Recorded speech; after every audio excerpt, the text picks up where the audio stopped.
Cause I know my worth, and I gotta be first. Yeah, I gotta be first. Look, I don't want anyone's sympathy. I understand what it's meant for me. I give my focus and energy. If it's meant to be, then it's meant to be. But mentally, I'm undefeated. They hear that and say I'm conceited. Like there's no reason. Like I don't beat them and come back again just to teach them that when you work under pressure, you reach higher measures. They'll try and bring you down, but you cannot let them, and only get better and focus on cheddar. Eye on the prize and you'll become a legend. Like, when I'm in the room, it's a red alert. You wanna compete, well, get better first. I got 10 toes in the dirt. Push through the hurt just to show them my worth. I'm the best. Yeah, I'm the best. I never stress. I know what's next. I'm who they test, like we playing chess. But I'm unimpressed, so now let me flex. Yeah, I'ma work through the struggle and hurt. Cause I know my worth, and I gotta be first. Yeah, I gotta be first. They don't know what's gotten into me, how'd I turn pain into energy. Through all the struggle and hurt, remember my worth, and that's why I gotta be first.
gotta get it. I'm on the mission, snap any minute, casually winning. Stop tripping on me, stop dissing on me. Yeah, I got a dream, can't take it from me. My fire's burning, I'm always learning. Tell me where to go, man, I'm on a journey. Yeah, I can't explain it, I get excited. Keep it 300, King Leonidas. Strap in, cause it's gonna be a long ride. Working on me every single day and night. There comes a time when your worlds will collide. If it's holding you back, push it right to the side. Ain't got no time for no fear. I work too hard to get here. Ain't got no time for no fear. I work too hard to get here.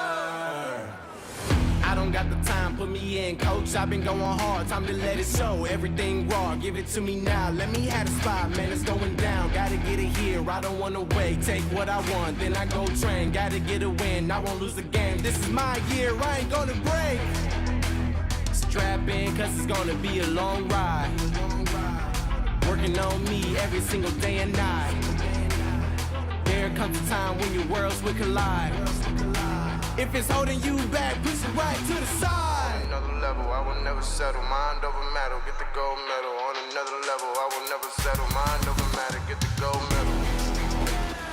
Ain't got no time for no fear. I work too hard to get here. Ain't got no time for no fear. I work too hard to get here. On another level, I will never settle. Mind over matter, get the gold medal. On another level, I will never settle. Mind over matter, get the gold medal. On another level, I will never settle. Mind over matter, get the gold medal. On another level, I will never settle. Mind over matter, get the gold medal.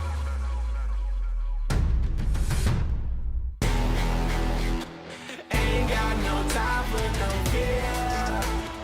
I work too hard to get here. Ain't got no time for no fear. I work too hard to get here. Ain't got no time for no fear. I work too hard to get here. Ain't got no time for no fear.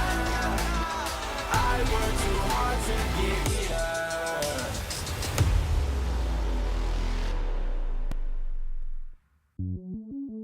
Welcome to the place where dreams come true, where everything you want can be yours, if and only if you're willing to work for them, you're willing to hurt for them, but most of all, you're willing to be first for them.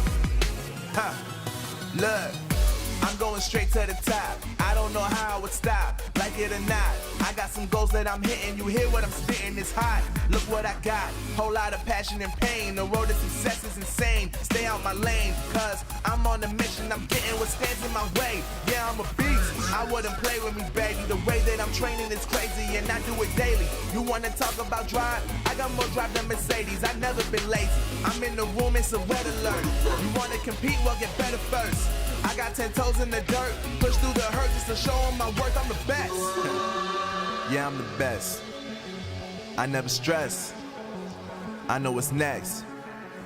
I'm who they test, like we playing chess. But I'm unimpressed, so now let me flex. Yeah, I'ma work through the struggle and hurt, cause I know my worth, and I gotta be first. Yeah, I gotta be first. Look, I don't want anyone's sympathy. I understand what it's meant for me. I give my focus and energy. If it's meant to be, then it's meant to be. But mentally, I'm undefeated. They hear that and say I'm conceited, like there's no reason. Like I don't beat them and come back again just to teach them that when you work under pressure, you reach higher measures. They'll try and bring you down, but you cannot let them, and only get better and focus on cheddar. Eye on the prize and you'll become a legend. Like when I'm in the room, it's a red alert. You wanna compete, well get better first. I got 10 toes in the dirt, push through the hurt just to show them my worth. I'm the best. Yeah, I'm the best. I never stress. I know what's next. I'm who they test, like we playing chess. But I'm unimpressed, so now let me flex. Yeah, I'ma work through the struggle and hurt, cause I know my worth, and I gotta be first. Yeah, I gotta be first. They don't know what's gotten into me, how'd I turn pain into energy. Through all the struggle and hurt, remember my worth, and that's why I gotta be first.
Imagine you've been playing Clash Royale for a while. Probably you have, and you think, hey, I'm pretty good at this one. And one day you see an advertisement for a competition, and you sign up, and next thing you know, you're playing, you're grinding, you're getting better.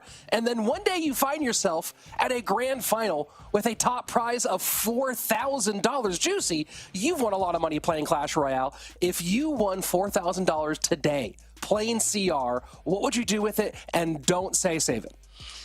I would buy a Cybertruck because they just came out. That's a good down payment on a wheel for a Cybertruck. Mini, Juicy's going Cybertruck. What would you do with the prize money? I'd buy It doesn't matter what you do because you're not playing in it. Let's go ahead and kick things off. The Snapdragon Pro Series Season 4 Grand Final starts now.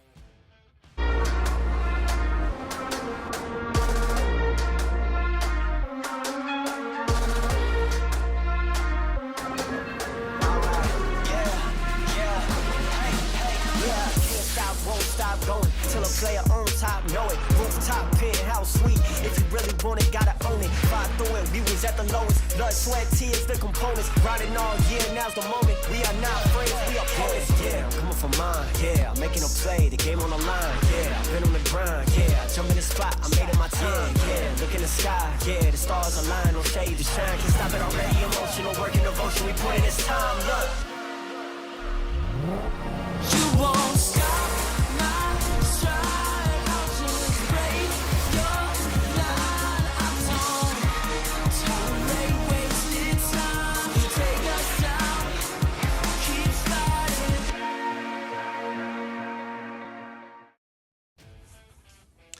Hello and welcome to the grand finals of the Snapdragon Pro Series, powered by Samsung Galaxy Season 4. I'm Rich Slayton, joined by the World Cyber Games champion Jackson Juicy J. Wall and CRL World Finalist Mini to bring you the top 4 teams remaining to duke it out for the title of the Snapdragon Pro Series Season 4 champion. If you haven't already yet, go ahead and follow us on all social media at ESL Mobile or at ESL_mobile on Instagram for information on events just like this one. And of course, this is the era of everyone. That means you. Yes, you can play. Go ahead and join us on Discord, discord.gg/Snapdragon Pro Series, so you can get in on the action. Maybe next time you'll be the one on here while we're commentating these big time matchups. And of course, since we are in the grand final, we're down to our final 4 teams playing in an interesting format where, Juicy, these players have to stretch and show their true versatility in all things Clash Royale. Yes, sir. Let's look at the format here. It is best of 3 of best of 3s. Player 1 on the first team versus player 1 on the second team are going to be playing a best of 3 duels. You know, winner going to take the set. Next one, player 2 versus player 2, mega draft. If the same team won the set, then that is going to be it for that best of 3 series. If needed, we do go to a 2v2 tiebreaker where both of the players come together, and it is the tiebreaker for the best of 3 series. And it is a single elimination as well. We're having 3 matches, 4 teams, 1 winner today. And that's right. We did eliminate 4 out of our 8 teams yesterday. As we look at our overall bracket for this event, you can see the results that we had with Faust and Doom taking out Inthrill and Titan in our opening matchup. Surgical Goblin and Vtor with the dub over Pedro and Sub. Wallace and Ardent Toe is coming off their World Finals victory. Their World Finals performances go ahead and crush LeBron James. And then Lucas Gamer and Mohammed Light with the wins over Furkan and Trainer Adnan. Takes us to our semifinals. Faust and Doom versus Surge and Vtor. Wallace and Arden versus Lucas and Mohammed Light. We have 3 matches today, both of our semifinals and our grand finals. Here's the schedule for those of you playing along at home. So we'll start things off with that first matchup with the Doom and Faust against Surge and Vtor. Then we'll go to our Arden Wallace versus Mohammed Light and Lucas matchup. The winners of those 2 will face off in our grand final for the chance to be named the Season 4 champion here at the Snapdragon Pro Series, powered by the Samsung Galaxy Mini. Of course, they are playing for a chance to be named a champion. They want to throw some more medals on their profile, get Royale API to add one more great achievement to that list, but they are also playing for a nicely sized prize pool here in our grand final. Absolutely. Our first place winner here today is going to be taking those $4,000 to buy that Cybertruck wheel like we mentioned before. $2,000 for the runner-up here today. $1,000 split between our third and fourth place teams. And $500 for those who said goodbye yesterday in places 5 through 8. Lots of high money and stakes here at the Snapdragon Pro Series. And speaking of yesterday, we saw a little bit of everything in that competition. Of course, we are seeing a bit of everything Clash Royale. We start with that dual mode competition where the meta might be very familiar to many of you, as it's very similar from the one that we just had at World Finals. And then, of course, the Mega Draft. We saw a kind of an interesting development in Mega Draft styles where it used to be more cycle, a little bit more control, and now Mega Draft has gotten a little bit more, let's call it burst damage, if you will. And then the 2v2, and we're going to go ahead and take a look at a recap from our events that we had yesterday from our 4 quarterfinal matches. And Juicy, talk to me about some of the lessons that we learned about the state of these game modes as we went through these 4 matches yesterday. Dual mode, it's what we see in CRL. It's Goblin Giant everywhere. Some counters to Goblin Giant, but they don't really work. We talked about how a lot of these best of 3s seem like best of 1s because the Goblin Giant seems to win almost every time that it's played. Looking at Mega Draft, it's a similar situation as we see here in Thrill, making Goblin Giant Sparky decks work in Mega Draft, taking a 3 crown versus Dominic. And like we said, that is the meta as well in the Mega Draft. It's just without the Evos, a little bit less explosive, but there are still the champions. There is still Goblin Giant Rage on a lot of these boards as well. The second matchup of yesterday saw Surgical Goblin and Vtor going through some slight challenges early on against Pedro and Sub, but in the end, a really nice job battling back as Vtor ended up going in the reverse sweep in the dual mode competition. And then as we moved on into the Mega Draft, it was Surgical Goblin taking control of things against Sub. And you see Sub going with sort of the baity play in match number 1, getting the win in game number 1. Game number 2, this interesting kind of control deck out of Sub doesn't work against the graveyard play, and Miner not carrying the day. And then, what do you love seeing? Surgical Goblin playing a bait variation that he constructed very nicely, able to shut down the drill play and get a big win. And Minnie, that takes us on to our third match of the day, where the knees of LeBron James finally gave out after all this time. Absolutely. Pressure was just too much for LeBron James this time around. I mean, you have such a long career. You deal with pressure so many times. Eventually, you're going to have to slip up. And some really uncharacteristic mistakes that just we don't usually see at the Snapdragon Pro Series. We saw that initial first game where they ran a mirrored deck and didn't really coordinate that well. But Wallace and Arden Toast just ended up showing consistency, and that's why I think they're such a threat and such a good pair. They understand each other so well. They're both really, really high-level players, and they're going to be posing a threat for Mo and Lucas here, who we already know. Consistent duo here at the Snapdragon Pro Series, having already won the 2v2 portion. And Mo was the person to buck the trend in our dual mode, where he was able to beat Goblin Giant Sparky with a Pig's Delivery cycle deck. Very nicely played there. And then Lucas just ended up ending the day of Furkan and Adnan, who ended up throwing in the towel after going 0-3 to start things off. So now we have Mohamed Light and Lucas, who will be facing later against the duo of Arden and Wallace. But overall, that was a really fun day yesterday. 4 teams down, and now we're down to the 4 remaining teams, which, if you look at these lineups for these 4 remaining teams, what we have are 2 former world champions alongside 6 other players who have all been world finalists. So the lineup, the level of skill that we're seeing here this weekend is really fun, really tremendous. And Juicy, I really enjoy seeing these players play through a variety of modes, dual mode, but then also seeing how well they handle the rigors of the draft, how well they look down the line, and then, of course, do they have the synergy and the deck building ability to make a 16-card 2v2 deck and execute it effectively?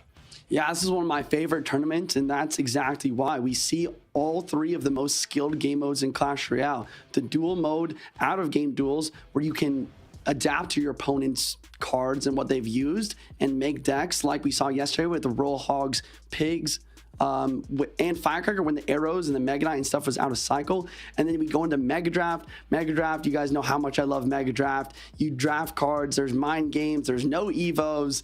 It's probably the most skilled game mode in Clash Royale, in my opinion. And I know you love 2v2, Rich. I mean, that game mode is all about synergy. It's all about communication. It's less about decks. It's less about the meta. It's more like RG, you're using it, you're trying to counter your opponent, you're trying to win those bridge battles and try not to double defend. So we have 3 of the most skilled game modes in Clash Royale. I cannot wait to watch these players play. And, you know, speaking of deck building, Minnie, you mentioned kind of the stumble that LeBron James had yesterday, where they had 2 8-card decks that were exactly the same. And it was kind of interesting seeing maybe some cracks in the overall skill level for 2v2 deck building. You have to cover lots of bases. We saw some mistakes there. And as Juicy mentions, the actual synergy between 2 players, the who's covering what, the not double dropping, when you look at these 4 different duos, is there one that stands out to you as having the best 2v2 out of these 4? I definitely got to give it to Mo and Lucas, just because to me, 2v2, you got to be confident yourself, but you also have to be confident in your partner to not be double defending all the time. So if you can look at your opponent's hand, you don't even have to communicate. For example, like when we saw Morton and OP Sam in CRL, they rarely talked like we demand communication so much these days. They kind of just understood each other. And that's the kind of trust that takes duos to the next level. Wallace and Arden Toast do have some of that elite experience as well. They're players that, hey, I trust you, you trust me, we can get some work done. So I'm really excited for that match in particular. And yeah, I mean, like you said, it's a big difference from the mistakes that we saw yesterday from the LeBron James team. 8 repeated cards, and one of them not even having the Evo, just really not up there to compete with the elite and just lack of margins for error that we have here.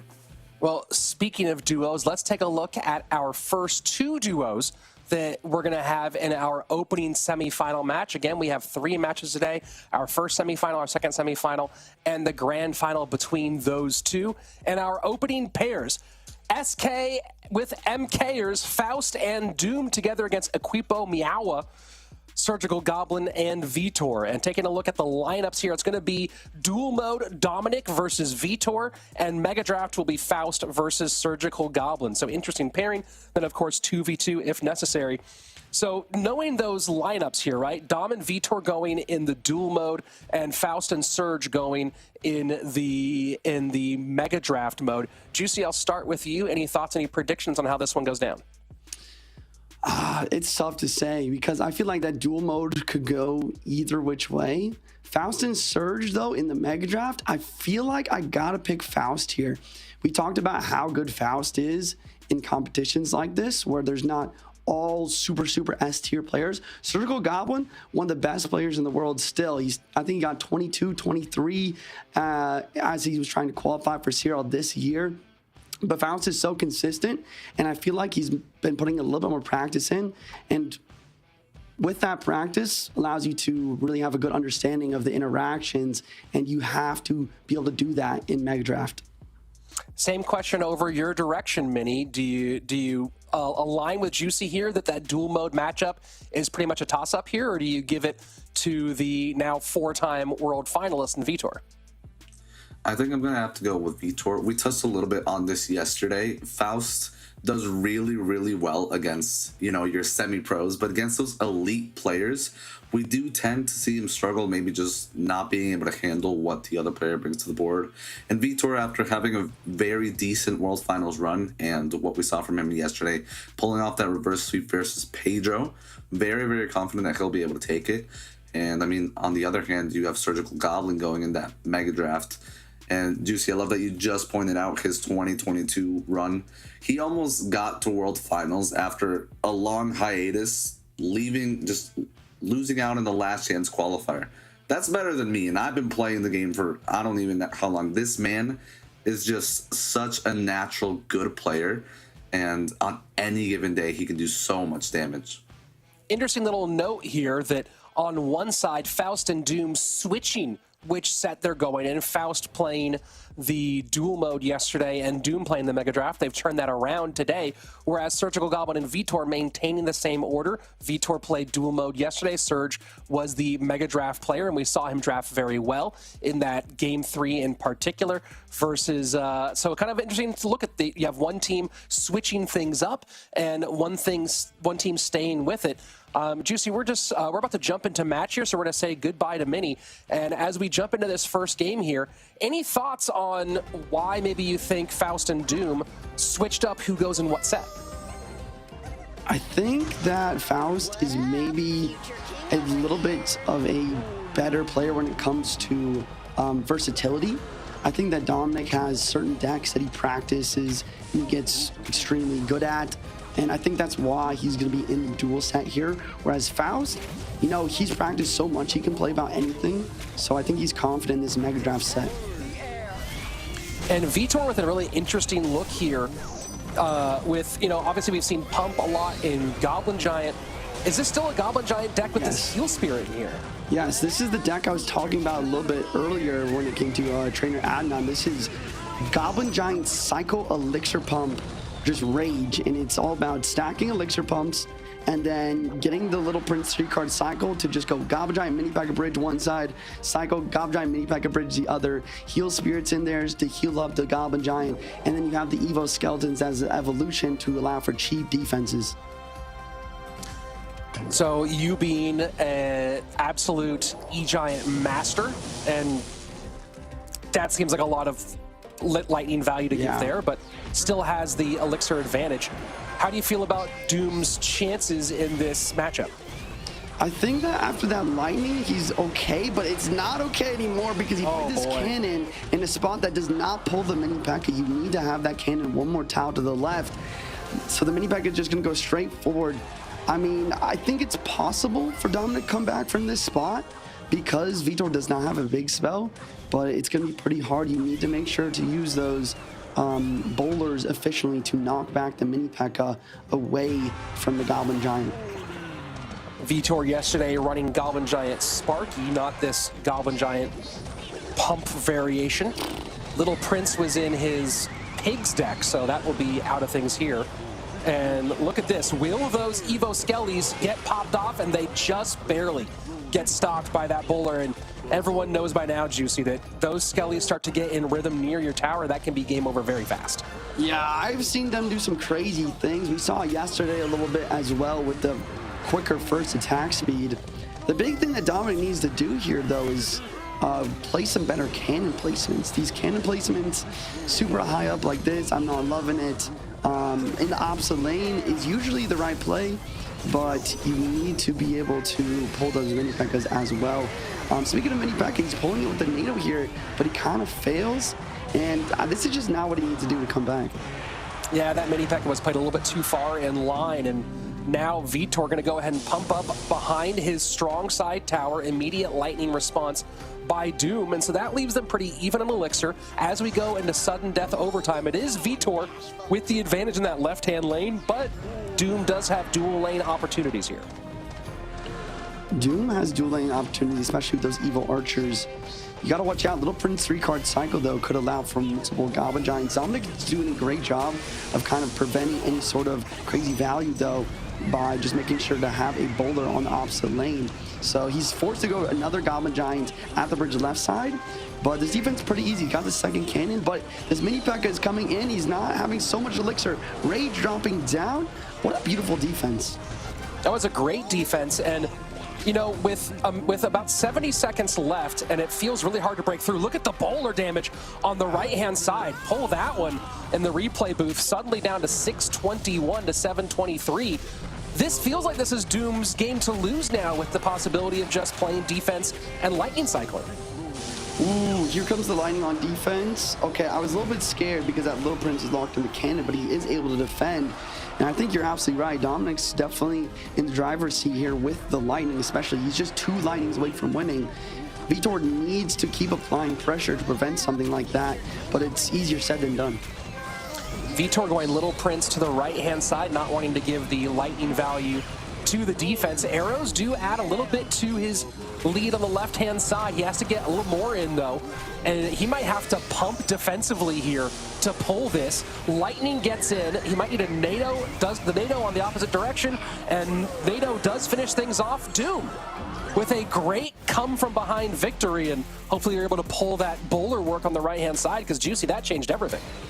Yeah, I mean, Vtor was applying pressure throughout this match. We saw it work earlier on in the single elixir. Goblin Giant seemed to thrive in the single elixir, and this is a moment after that bowler got all that damage on the right.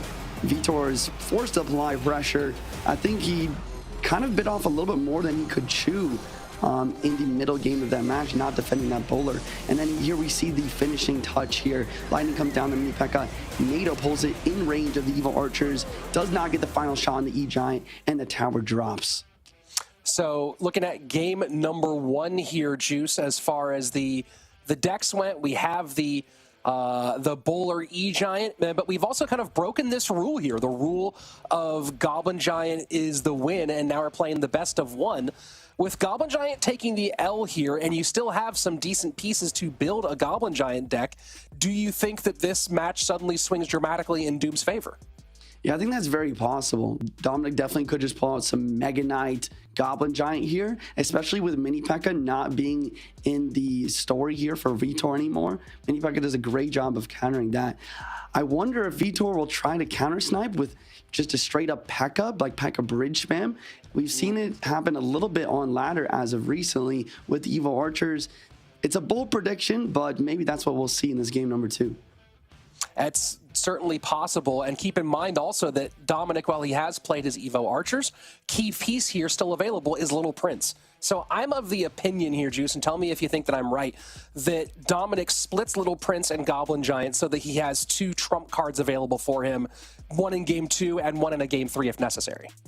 Yeah, I think that you may be onto something, but I feel like on the other hand, maybe he just puts them all in the same basket right here, right now, and wants to just quickly take that 2-0 sweep, and then he can rely on his teammate Faust to take that mega draft set. I think that's something that they have to do, because I think if it does get to 2v2, I think Vtor and Surgical are a little bit of a stronger duo. And I see some questions in our YouTube chat. Xander, COD Mobile, and Mutter both asking about the winner's prize. There's a $10,000 prize pool overall for this grand final. So far, all the players, all the teams you've seen here have secured at least $1,000. That will go to third and fourth place. Second place will take home $2K. And first place team will split $4,000 from this overall $10,000 prize pool, as we gave out $500 each to the pairs that were eliminated yesterday in our quarterfinals. So that's our overall prize pool. $4K on the line for our top tier duo, for our championship duo. $2,000 each. Juicy, not too bad for a weekend of Clash Royale. $2,000 each. I mean, that is enough for one tire on a Cybertruck. I mean, we've been talking about it all day. I cannot wait to see the Cybertruck tire. Why am I talking about this? Well, here's the question: is how much do you have to pay to overcome the embarrassment of owning and being seen in a Cybertruck, right? So it's kind of an interesting, you pay for it, but then also you have to somehow pay for no one to see you in it. It's a very difficult challenge to try to meet out. And speaking of difficult challenges, now we have Vtor facing maybe one of the more difficult situations, where he's without Little Prince, without Goblin Giant. I'm anticipating we're going to see. Does he have to run something with Evo Archers here in game number 2 just to make sure he gets himself, or do the best to make sure he gets himself to game number 3? Or, as you said, does he go for some very direct counter snipe as we jump into game number 2? Yeah, I mean, I think he could try to just do both, but once again, that gets him in a situation where he doesn't have any of those trump cards. So here is the pig. So it's going to be pigs, maybe Evo Archers here. Dominic with Goblins, Log, and a Knight. It could be Pigs EQ versus Hog EQ here. There we go. And, I'm wondering if this was Vtor trying to do what his friend Mohammed Light did yesterday, looking for a matchup. We kind of saw the blueprint of how to play this Pigs deck, if it is, in fact, also running the Royal Delivery. And he doesn't have Little Prince, doesn't have that 3-card cycle, which is a key difference here, Juicy. But we did see some success, and maybe not getting the matchup he anticipated. Yeah, I think the big thing with the matchup, though, is what building Dominic has as well. He has the Tesla, so he doesn't have the Tesla, or doesn't have the bomb tower. So I feel like dealing with these piggies could become a lot more difficult. The other question is, were you right about Dominic running the? Wait, sorry. Did he use Little Prince in game 1? I don't think so. I think Dominic did not use Little Prince in game 1. The only thing he played, Bowler, NATO, E-Giant with the Evo Archers. So Evo Archers, one of those key pieces not available. And Vtor going with one of my favorite things in Pigs, which I feel like we don't see enough, and that's the 3-1 split. That kind of forces you to, he supports the Archers on the right-hand side, but forces some decision-making, right? 2-2, you kind of just pick a lane and go. 4, obviously, you jump right in. But I love that 3-1 split, especially if you have a soft push on one lane. Wow, what I really don't love is this Evo Archer placement, but it ends up being okay. Somehow taking out the Knight, Delivery kills the Firecracker, stops the Hog to a small amount of damage. Dominic's starting to come back a little bit. Vtor's still in the damage lead. And it looks like Dominic is not using the Little Prince here. He's using Firecracker instead. That's what I was talking about. If he had the Little Prince, he could be using that Little Prince plus Log on defense versus the Pigs to full counter. But instead, we see this situation where you see anti-EQ Tesla, but you see Vtor protecting with the cannon. Still, Goblins plus Firecracker able to clean this up quite nicely. Gonna go ahead and use the Earthquake on the right-hand side, plus Log. Does not get the Firecracker as she turns in towards that cannon. So a little miscalculation there out of Vtor. And I was thinking about this yesterday a little bit, Juice, that, there are 3 ways where a move or a game plan kind of goes awry, especially when you're talking about King Tower activations, but an interaction like that. Number 1 is making bad placement. Number 2 is making bad timing. But number 3 we don't talk about enough is interference, where something you've done to deal with one aspect of the defense actually ends up interfering with the defense you have planned for something else. Like you throw down a Knight to control one troop, and then a Hog comes down, you try to NATO the Hog to King Tower, and the Knight gets in the way. And we just saw that there with the cannon and that Firecracker. Yeah, I mean, you explained that perfectly, and I kind of just realized that happens to me all the time.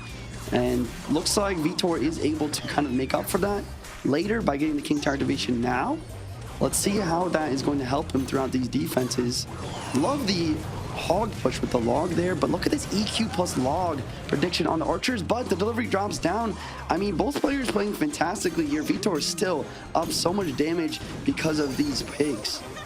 And that's a smart pig's kite there against the Evolved Knight. That was probably going to go ahead and get one shot here.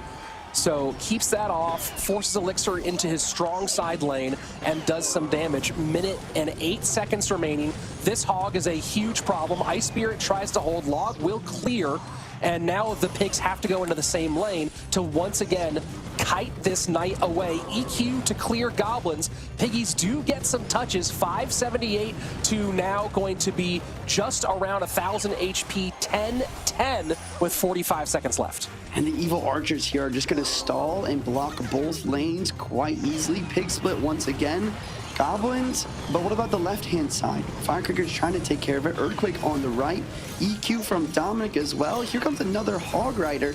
Archer's Ice Spear on defense, but thankfully for Vtor, the tower actually retargeted the Hog Rider away from the Evil Knight. That is what could allow him to win this game. 314 to 358. This is getting very tight now. Ice Spirit gonna need to play a cannon late. This will hold against the Hog Rider, but no damage in for Vtor. And now suddenly it looks like Doom might be about to take the 2-0 sweep. Does the Hog get the shot? It does. And Dominic comes out dominating over Vtor and sets up Faust beautifully for his Mega Draft showdown with Surgical Goblin. This entire match, I thought Vtor had it in the bag. He predicted the Tesla twice. He was playing perfectly versus the Hog Rider, pushing over the cannon. But in the final moments, that Evo Knight plus Hog Rider push, it's so dangerous, especially when your building is the cannon, which gets countered perfectly by Earthquake. And then that final Hog shot, I'm not even sure how he did it. I mean, here it is, the replay. He hit the log. He had the Ice Spirit. Ice Spirit, oh my gosh, the Ice Spirit didn't jump because the Ice Spirit realized that the tower was about to kill the Hog Rider, so it decided not to jump. It's kind of a weird interaction that happens with the artificial intelligence of the cards. Like, sometimes it won't jump or attack when it knows the tower is going to kill it, and that's why the Hog Rider is able to get that shot. That's so fascinating. Wow. I totally thought that was the Earthquake slowing it down a little bit so before it got its last jump off, but that is really interesting. The retarget, the deciding not to because it was going to be a tower kill. Man, that is, I'd love to break that down frame by frame and go piece by piece, but that may be something to do on my own time. So here we go. Set number 1 in the books. It was the dual mode, and this is where we thought that Vtor, at least I thought that Vtor had the advantage, but Doom playing things great. And when we talk about that matchup deck-wise, right, I'm going to go ahead and bring that up over for myself. You know, so we have this Pigs EQ deck, which typically lately has been running with Little Prince. And even before that, I used to run with the Archer Queen. So you do have that 3-card cycle. Up against Dominic running a very similar look here. Firecracker rather than the Archers. The Evo is the Knight rather than the Evo being the Archers. Both of these 2.8 Elixir cycle, both of these 8 cards to get around for the lowest cycle. Was it really just the EQ placement? I mean, we also, just as a last thought, Juicy, the Tesla stopped being really involved very much late in game. It seemed like Dominic stopped defending with buildings, and then Vtor started defending with buildings, and was that the key difference here? I think you're absolutely right on the key difference of choosing to use a building or not. You know, Dominic stopped using the building because he realized Vtor was constantly splitting his pigs. So in order to not give Earthquake value, you start defending with those goblins, with those archers.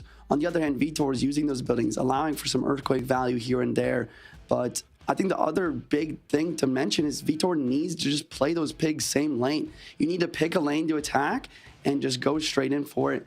I think we're hopping in our next match here. But yeah, that's definitely the key takeaway here.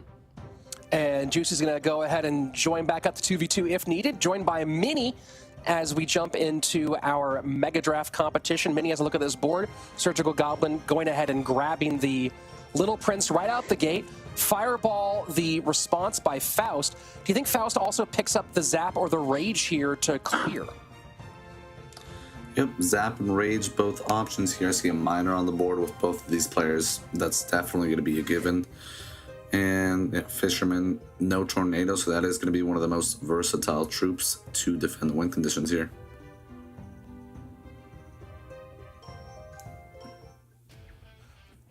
We're coming back out here for just a moment before we continue along with the draft. Not sure what's going on, but you know, I'm guessing here, Minnie, that not picking the Rage, not picking the Zap, those probably mean because both of them are on the board, so Faust knows one of those is available later, so we can always clear that Little Prince.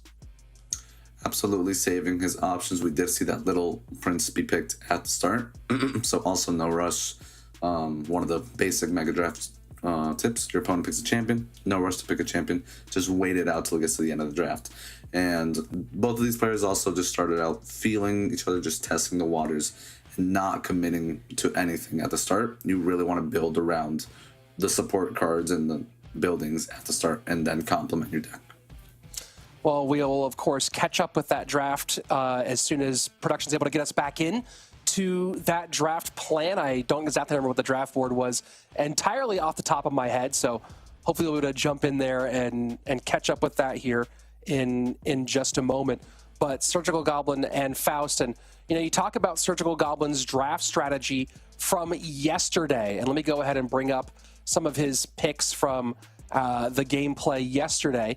And Surgical Goblin, we saw primarily picking spells early on in his first matchup. Just like we saw today, he did pick the Little Prince first, and now we're going to go back and join into the draft a little bit later here, and we do see that Faust has picked the Rage, so now has the ability to clear the Little Prince off the board. Yep. Wonder if he's going to end up taking the Monk as well in response for the Little Prince, but Mini Pega and Electro Dragon going to make Monk have some very, very hard times here. And so far, no spell pick out of Surgical Goblin. And Rocket does seem like it's likely now with the... We saw him do this, by the way, yesterday. We saw him go with the Miner Goblin Barrel combination, going with 2 bait cards here, with the Goblin Barrel and the Wall Breakers. But might need to get a building in here as well to control this Royal Giant, because, Minnie, I'm looking at this, and Surgical Goblin has the Electro Dragon, he has the Mini P.E.K.K.A, but nothing really to control this RG, and he goes with another bait card instead. Yeah, he goes with the Rascals. I guess he's going to want to keep up constant pressure throughout the match. The Electro Dragon and the Mini P.E.K.K.A respectively will do a decent job, but then you have the added threat of the Fisherman on Faust's side of the arena. So gotta be really careful, because Fireball in itself doesn't take care of the Electro Dragon. It can be a very good sustain card, but you get a little counter push with an E-Wiz behind or some Skelly Dragons behind, and it can get problematic for Surgical real quick. And so here we go, the not often seen Electro Wizard picked by Faust, who again they both have these decks, and this kind of happens a lot in Mega Draft mode, Minnie, where they both have things their opponent can't really answer very well, right? The Fireball and Rage have a lot of targets. There's lots of bait cards out here. Tombstone can only do so much. Fireball can only do so much. And you see Faust trying to maybe go for the King Tower activation there. Instead, the Fisherman a little early, so he opts to Rage those off the board. Yeah, times the Raise to Perfection Barrel here is going to get a decent amount of damage. You got to be happy with 1,000 damage from a Goblin Barrel if you're Surgical Goblin. And no Elixir to capitalize here from Faust, so Surge is getting a lot of value out of this initial single Elixir run. Once we get to double Elixir, Faust is going to be able to stabilize a lot more with Tombstones and then be able to kind of steamroll the troops from the back. But for now, he is just going to be playing defense, especially since he doesn't have a Bar Barrel or a Log for that Goblin Barrel. Rascals so far an absolute menace, and at the moment untouched are the towers of the 2019 champion. And as you mentioned earlier, Surgical Goblin in back-to-back years in 22 and 23, after taking time off, put some real good looks at making World Finals, went very deep in the last chance qualifier, the qualifier stages in 2022, and then this year made it into the top 25 overall in points. Not quite able to crack that last little bit there, but if you followed along with the group stages, came very close more than once in making it to our monthly finals. So we'll see if he can turn that around and make a return to World Finals in 2024. Right now, though, he is putting the pressure on. Rascal Boy tanking, Fireball has to come out, and Faust looking to maybe turn this into a counter push, but Little Prince comes out in reply. Yeah, he's very much in control here, Surge. He really hasn't given Faust that time to stabilize that we expected from him. He was not enough to prevent both wall breakers from getting damage, and it seems like every interaction, Surge is able to either punish in the opposite lane. Here we go. This is one of the more fortunate interactions I've seen from Faust the entire game, the Fisherman pulling the Little Prince before he can get protected by the Guardian. But both towers are below half health. Minor barrel combo here with the barrel in front. Wow. What a cheeky barrel out of Surgical Goblin, recognizing the Fireball would have to come out as the only option. He shorts the barrel and gets a lot of damage out of it, and now back to another one. And there's just nothing Faust can do about this. GG, well played. Surgical Goblin drafts bait and gets it done. That was absolutely a masterclass from Surge, in control the entire time. It's not very usually that we see Minor and Goblin Barrel, but leave it to Mega Draft to give you these combinations. Super nice, and 0 damage taken by Surge throughout the game. Great call there from our co-caster Juicy, watching in the back seats. And I mean, it kind of feels like 2017, 2018 Clash Royale, where we see these funky decks. You never see Minor Barrel without any spells at all whatsoever, but it's kind of a great throwback. It's great gameplay to see just Clash Royale 101. Your opponent doesn't have a Logger or Barbell for your Goblin Barrel, pressure in the opposite lane. He doesn't have your Fireball and Cycle, go ahead and go Minor Barrel. Yeah, and you know, it kind of started to think about something interesting there in the middle of that matchup, as we saw how much difficulty Faust was having with the targets for the Fireball, especially the Electro Dragon is creating so much pressure for him. And I'm wondering, Minnie, if in this kind of funky game mode, are there situations where you would see someone willingly taking 2 big spells, a thing you would never build in a normal matchup, where having Fireball Lightning there might have actually been beneficial? I mean, 2 big spells isn't the craziest thing, especially in Mega Draft, because, for example, let's say your opponent picks Sparky when you already have a Fireball or a Poison picked. If there's a Rocket on the board, go ahead, take it, you know? Your cycle is going to be fairly dependent on when your opponent plays a Sparky, but still having that defensive reliability of being able to shut that Sparky down for equal trade is something that some players could be comfortable with. Other players will want to, you know, like you say, maybe disrupt, pick a win condition of themselves, or maybe beforehand steal that Sparky away from them. And Surgical Goblin might be about to just take every Fireball death card on the board right now. Goes ahead and picks Fireball and Arrows, but he now has made it very, very difficult for Faust to deal with these Skeleton Dragons. Archer Queen, the pick so far. Faust is going to need something else, though, to contend with what I anticipate to be a fairly annoying deck to deal with. And does Faust now, does he start to try to hedge this? And then he goes with the Prince, which is going to be nicely spell resistant compared to a lot of the other cards on the board. Yeah, that's a very, very interesting pick from Faust because of this pick and response from Surge. Surge does have arrows, leaving that guard's pick in response very, very open. I would have maybe tried to pick some skeletons first because it's not a terrible trade against arrows if your opponent overcommits with that. Surge is building a lava deck. There's no lava on the board. I expect him to pick up a balloon, and maybe we'll see maybe an ice golem or something like that to accommodate a balloon Minor deck in a Faust. Looks like he's building Mega Knight Minor, but Minor's already been taken. No Mega Knight on the board. So he could go with a bunch of different routes here. Buildings are Bomb Tower, Cannon, X-Bow. A lot of building available on the board, in fact. Wondering maybe if Surgical Goblin goes with a lot more dual lane pressure. He does have barbs up there as well, and no real way for Faust to contend with them. No Mega Knight, no Fireball.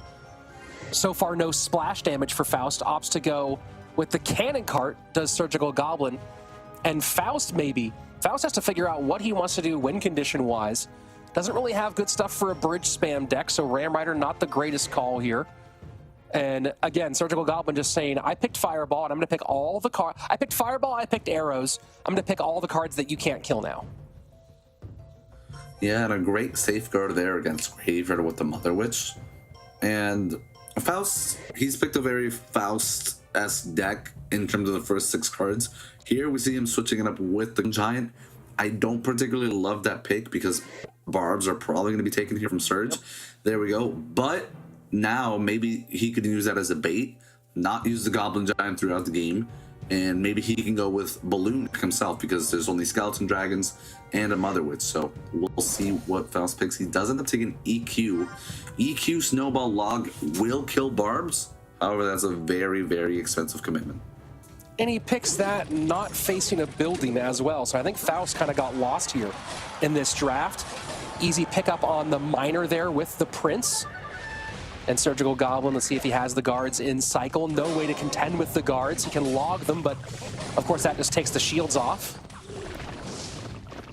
Both players are going to be playing very patiently in single elixir, trying to not overcommit into each other. We know Faust is aware of those bards in hand from Surge, so he really has to play extremely conservative in counterattack.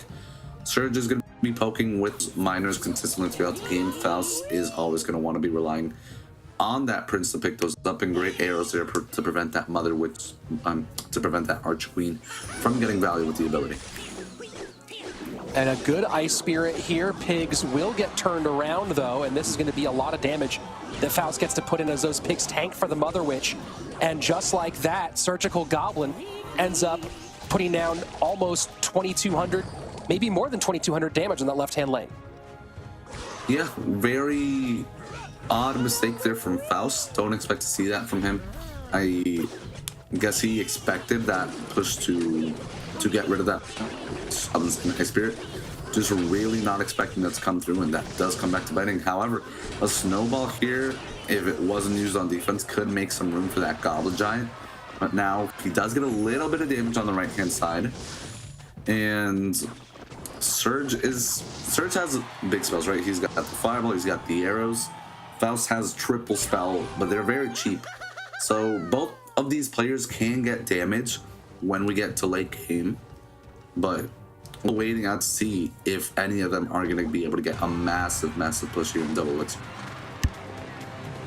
And Archer Queen going to the right-hand lane. Cannon Cart not going to need to do much as the barbs come out in front. Big push in the left-hand lane, though. Goblin Giant plus Prince behind. Miner and Arrows doing their job. Guards to hold. And even when he's able to put together a pretty big push here, you just see Faust running into, there's always a counter to the thing. Yeah, Barb is going to have to be used there because there was no cheap response in cycle. Miner and guards were using the opposite lane. That is something that could come back to bite Surge because that's a very expensive commitment on a Prince. And now that's going to open the lane up for this Goblin Giant to have to be overcommitted on. You got a Cannon Cart, you got Skeleton Dragons. Cannon Cart's going to go down. So this is a very positive and successful trade for Faust. Fighting back here.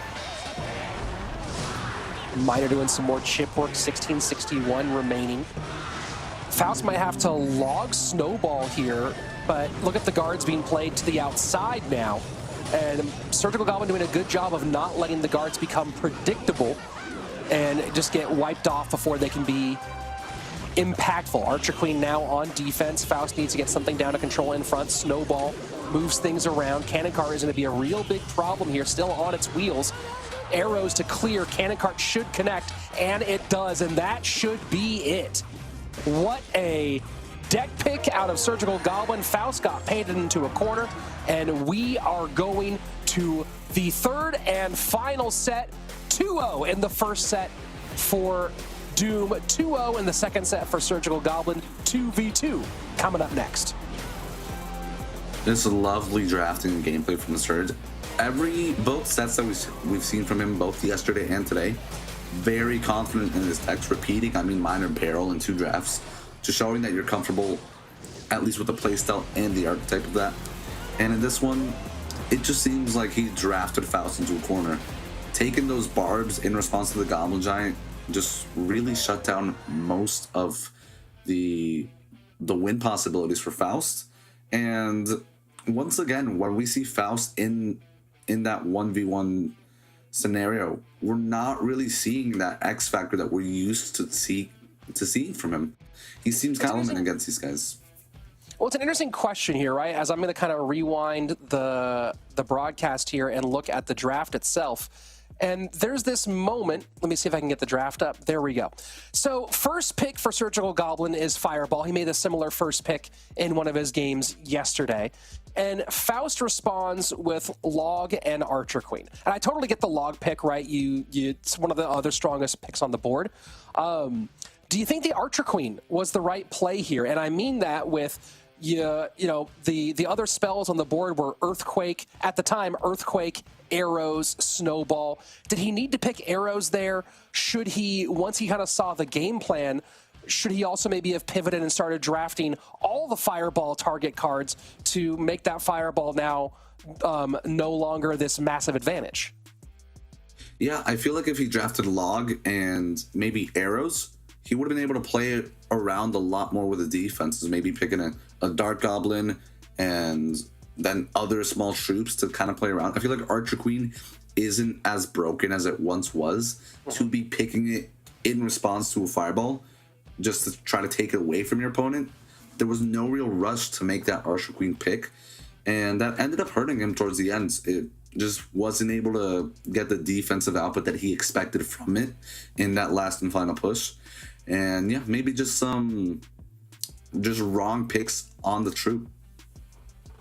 Yeah, I mean, we did see the Prince pick with guards still on the board. So we saw a lot of that where the pick kind of played right into a perfect counter there available for Surgical Goblin. And that is part of the challenge, of course, of Mega Draft, is knowing someone is going to have to pick next after you. And we'll see now if they can bounce back here in 2v2 as I pass the reins over to you and Juicy for our third and final set.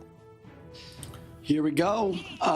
Circle Vtor versus Dominic and Faust. Earlier, I predicted that if it made it to the 2v2 set, that Surge and Vtor were going to take this one. Many, do you agree, disagree? Let me know. I definitely think that's a fair assessment. I am going to agree with you. I just feel like we haven't seen enough cohesion between Faust and Dom to go up against the great 2v2 duo that is Vtor and Surge. I mean, these two guys have live event experience. They played in Belgium together live on stage. I feel like Faust and Dominic just don't have either the deck cohesion in 2v2. Dominic is a player that likes beatdown. Faust is a player that likes cycle to pair up against this great duo. And we are seeing a recruit appearance here from Vtor and Surge. Yesterday, it was all about this World Giant deck we see at the top of our screens. Monk, Giant Skelly, World Giant, just kind of absolutely beating down at the bridge with stuff like that. But here we see the recruits, like I said. I mean, recruits are interesting. Who do you think as a matchup here? Recruits against RG it's always interesting because it seems like the recruits are always going to be able to deal with either a massive RG push or a split lane push, especially when you place your recruits at the bridge and your teammate places a building or maybe some troops behind. This Little Prince ability is going to get great value here, keeping these troops at bay. And Victor's going to have to complement his defense with something else. Otherwise, that Little Prince will go down. That's not what you want. Raised up RG on tower inside Sixer. Lots of damage here, Juice. Yeah, and once again, we are just seeing RG dominate this 2v2 meta. Little Prince ability here going to keep that alive as well, forcing out even more elixir from Surge and Vtor. You know, I think they're playing all right, but once again, it just seems like without bans in the mix, this World Giant is just dominating because of, number one, the King Tower activation potential with the Fisherman. Number two, just at the bridge, spamming Giant Skelly RG becomes so much more difficult to defend, especially when apparently Surgical and Vtor don't have ability. Yeah, you would expect to see a Goblin Cage or something in there to help with counter pushes. Nothing played just yet. Monk ability isn't going to be able to take out the Little Prince because it caught it in the second gear. Going up to the third, Fireball goes down to the Skeleton Dragons in the middle. Great poison there to keep the Little Prince and Giant Skeleton at bay. And, I mean, just we'll see if they're able to create a decent enough push to get some damage on the tower, trying to go split lane here, get them off guard. But Dominic and Faust so far are in control. Yeah, and once again, we just see this Fisherman pulling the Ram Rider to the King. And after that, you know, you're in the driver's seat. You're going to be able to defend so much cheaper for the rest of the match. And it kind of seems like this game is already over. Dominic and Faust just need to cycle a couple more spells, maybe get a couple more RG hits to finish the match. Recruits are going to keep dropping, trying to spam, trying to make this dual lane pressure. But especially with the arrows and the fireball and even the Little Prince for the defense, it's making it almost impossible for them to break through. Yeah, and then Inferno Dragon got melted by a Little Prince. Didn't give it a chance for resetting. Got completely taken down. Maybe a Giant Skeleton at the bridge here is time to go in. They decided to be a lot more patient. Surge and Vtor feel like their best chance of getting back into this game is forcing out spells on their troops and chipping away with spells of their own in tower like they're doing here. Just keep spamming those recruits, splitting those Skeleton Dragons in the middle. Lumberjack on the tower, that's a lot of elixir spent on defense, and now this opens up an opportunity for Surge and Vtor to get back into this game. Yeah, it seems like they are somehow doing it. I'm wondering why we haven't seen some spell cycle on this left side tower. Maybe Dominic and Faust are just setting up to defend the rest of the match, but then you get in this situation. We see Lumberjack, Ram Rider at the bridge when the cage is not in cycle. Fireball has to drop down. Fireball on offense gets some decent value.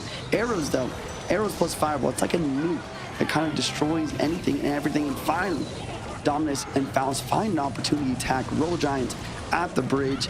Goblins, not enough. Bomb Tower is actually in the deck, but it's not going to be enough. Lightning going to drop down. Fireball's here, and GG's. Well played, ladies and gentlemen. As I didn't predict Faust and Doom actually taking Surgical and Vtor off in game one. Yeah, great start here for the German duo. And I mean, you look at this first push here, Juicy, there wasn't really elixir for Surge to be able to play that bomb tower at the start. Maybe just the lack of some cheaper units in that deck. Like if you look at Surge's deck so far, Little Prince is the cheapest card besides that log, and the second next cheapest cards are Bomb Tower, Poison, and Skelly Dragons. So maybe Vtor needed to have the building assistance, having those goblins and Aurora Ghost to be able to cycle a little bit quicker. But at the end, it was just a high elixir expenditure, not allowing Surge to get that Bomb Tower off against the initial RG push. Yeah, and that's what 2v2 is all about. It's not just about the gameplay, the communication, or the third sense, if you will, the sixth sense, if you will, of knowing what your opponent and what your teammate is going to be doing. But it's also about how you create your decks. Which card is going to be where in which deck, which player is going to have this card to pair with this card, or maybe the Inferno Dragon needs to be opposite of the Bomb Tower to ensure you always have a defense for the Royal Giant. There's so many things that go into the deck makings in 2v2, which is why it's so fascinating to watch and so amazing to play. Yeah, and I mean, here going into game two, unlikely to see Vtor and Surge in 2v2 set have their backs against the wall, but we'll see what they go with here. I feel like they should be picking up RG. I think undoubtedly RG is the strongest 2v2 deck. It has been for a while now, especially since those Evos came out. And I mean, they're either gonna join them or try to counter it. So gotta go one lane here as a Goblin Cage opens up the game for Faust and Tombstone in response for Vtor. Yeah, Dominic Faust, once again, just repeating decks. There is no bans, there's no card restrictions like in regular duels, so you can just play the same deck once again. And like you said, I think Surgical and Vtor are probably going to take the opportunity not to completely copy decks, but to go for a Royal Giant mirror matchup. May the better player, may the better deck win. Very, very likewise strategy from top players. They're like, you can use RG, you know what, I can use it better. Taking it straight to them. We are going to be seeing double RGs here from both teams. Log is going to be able to kill the Lumberjack Tombstone not back in cycle yet. Instead, it's going to be a bowler picking up the RG now. That bowler play does allow that RG to be picked up. Tombstone against RG. We talked about this yesterday a little bit, right, Juicy? You have the Goblin Cage on one end, which is a bigger lightning target, but then you have the Tombstone, which is just going to be able to be taken out by either arrows or log with that Goblin Giant, with that Royal Giant push. So, interesting to see these players' decisions. What prefer going up against RGs here? I think you'd much rather have the Goblin Cage, especially since after the buff, the Goblin Bowler survives lightning. But in this situation, it seems like the Goblin Cage is just getting obliterated. Little Prince on the defense. What a beautiful defense from Vtor Surgeon, just converting straight to a counter push. Little Prince slaying out on the defense, but it's far too late. Dominic and Faust have a lot to overcome here if they are wanting to come back. It looks like they're just going to throw in the towel. Surge and Vtor taking game 2, forcing to game 3 of the third set. The next 2v2 match is what everything will come down to here. Dominic not wasting any time, instantly fireballing that King Tower, reset and go into a grade 3. I love what we see from Surge and Vtor here, copying Royal Giant, taking it to them with the deck. They're like, hey, okay, it's strong. Fine, we'll play your game. And they push us to a game 3. I think we're going to be seeing another RG mirror match in game 3, unless Faust and Dominic want to switch it up and try to counter it. But right now, there's no reason for Vtor and Surge to be switching. And here in the replay, we saw that fantastic defense. Little Prince plus ability doing a great job of cleaning up the entire Royal Giant for very cheap, converting straight to the counter push. That's kind of ruined Dominic's and Faust's kind of hopes and dreams in this second match.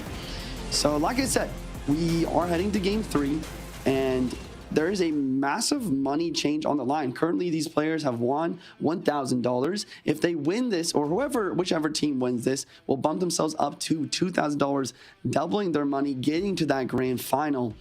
I mean, you've been in so many situations where you're in competition, you have lots of money in the line. How much is nerves affecting these players at this point? Or do you think that they're veterans and it doesn't really change much for them? I feel like you definitely have to think about it at some point, right?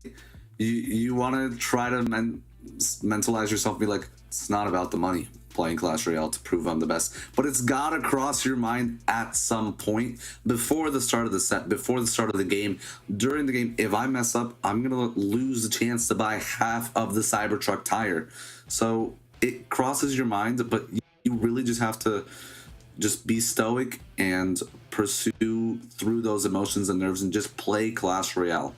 You've got to have enough poise to reset through the thoughts of, oh, I'm playing for money? Okay, time to play Clash Royale and just get that out of your head. So you've already predicted that we're going to be seeing a Royal Giant mirror matchup here going into game 3. Is there any deck that can counter Royal Giant 2v2, or are we going to be seeing Royal Giant mirror matchups for the rest of the day? I mean, here's the thing. You can mess around and find out. You can test those waters. But that's so risky. It's just such an overpowered just duo deck. Why would you want to like mess around instead of joining the dark side and playing those RGs? I'm all for it. Give me 4 RGs, 1 from each player. Here we go. Game 3 underway. Doing it for the fam. Number 3, Little Prince in the back from Surge and Vtor. Fisherman right away from Faust and Dominic. And we do see a deck switch up. Maybe it's still Mega Knight Royal Giant, or maybe we'll see some Mega Knight Goblin Giant here in this game number 3. There goes the rage. I wouldn't be surprised to see and a missed Fireball from Doom here. This is a massive mistake. Yeah, Fireball does not cap, Prince allows it to take out that giant skeleton. Bomb does help in taking it out though, so we are going to be seeing RG at the top of our screen. I think we might be seeing it at the bottom of our screen as well, unless Surge and Vtor just feeling really just creative. But I feel like they've got a Mega Knight, maybe a Mega Knight RG deck to try to switch it up. Mega Knight is going to be better at plopping down at the bridge on top of all the troops, so that could be the theory behind it. But here we see almost halfway into the game, King Tower activation, very, very nicely played. However, against RG's, not really going to do much. Yeah, you're right. RG never getting into the area of the map where the King Tower can't really get that much value. Maybe Surge and Vtor have a Fisherman. They do have a Fisherman to potentially pull those RGs in range of the King Tower, but a lot of the time we see those Monks and those Giant Skellies coming right in front to kind of block that possibility. Yep, and Monk here going to be popped the ability. You notice how these guys are waiting till that Little Prince accelerates its hit speed, because if you do it too early, it's not going to be able to take it out. So you got to get it when it's in great lightning there, by the way. I think they tried to get it so the Fisherman pulls, lightning kills, and then Mega Knight maybe jumps on tower. And you see, here we see it's not RG. It's not anything that we really expected. It's Goblin Giant into V2. Goblin Giant into V2, and we see why we haven't seen much Goblin Giant here already. You know, Rich talked about it yesterday. A lot of the time, Goblin Giant is thriving because your opponent doesn't have enough elixir to deal with those crazy Goblin Giant plus rage pushes. But in 2v2, there's a lot more elixir. There's twice the elixir in the arena. So defending those Goblin Giants are finding to be easy, but not the Mega Knight apparently. Mega Knight plus lightning push, and here comes the counter push as well. Yeah, that lightning working to a T here. Double Goblin Giant coming down. First one is going to be dealt with by the Monk. Does push it back, but what do they have here? They do end up getting the Goblin Cage in response. Seems like it's going to be a decent defense here from Faust and Doom, and now they're in position to counter push off of it. Right before this, we saw a great Monk reflection that hit all the towers, the bowler, and the Little Prince, but still, Goblin Giants in front of your counter pushes, just showing that they get so much value and pose such a threat. RG's getting some nice damage to the right-hand side as well. I like the decision to switch lanes here, not giving that boulder a lot of value.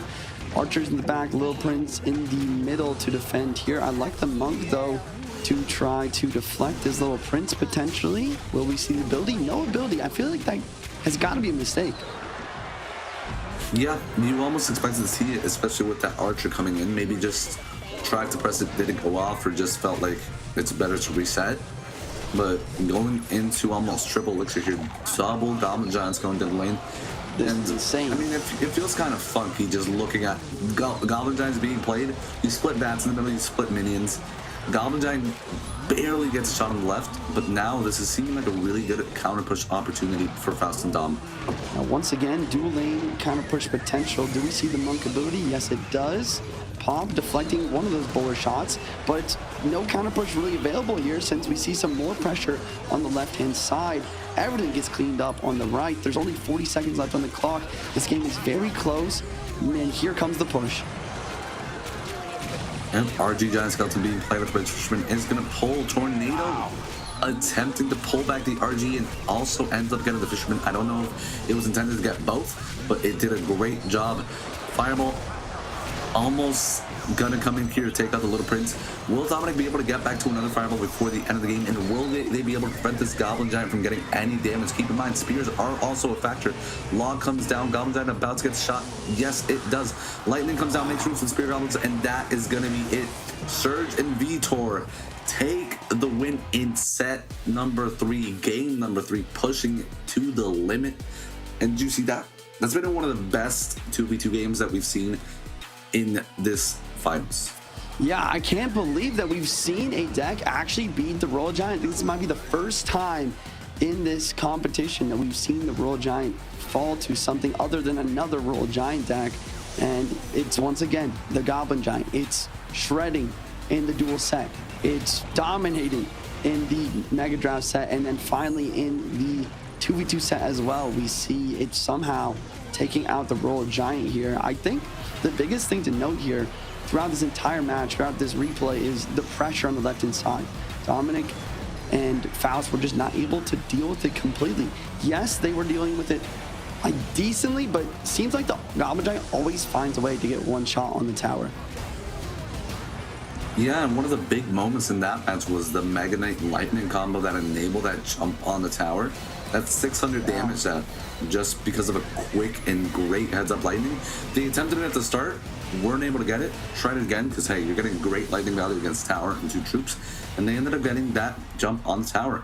And if you look at it here, that was the difference maker if you think about it. 600 damage, game was only won by 300 HP. So, as you can see, many pieces to the puzzle. Let's go ahead and look at the bracket here. Up next, we see Vtor and Surgical Goblin making it to the grand final here. Up next, we have Wallace and Arden Towas versus Lucas X Gamer and Muhammad Light. Lucas and Muhammad Light definitely probably predicted to win this game from most of the community, but if anyone could take it down, it's probably gonna be Wallace and Arden. The reason I say that, we have a very great 2v2 duo, number one. Number two, Arden Towas, we talked about it yesterday. S-tier player when it comes onto online events. Minnie, any thoughts before we take this next break? I mean, I just think there's such a stacked team to go up against. I'm excited for it. Mohammed Light, Lucas, Wallace, Arden Towas. Name a better match. We'll get right into it after this break.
Welcome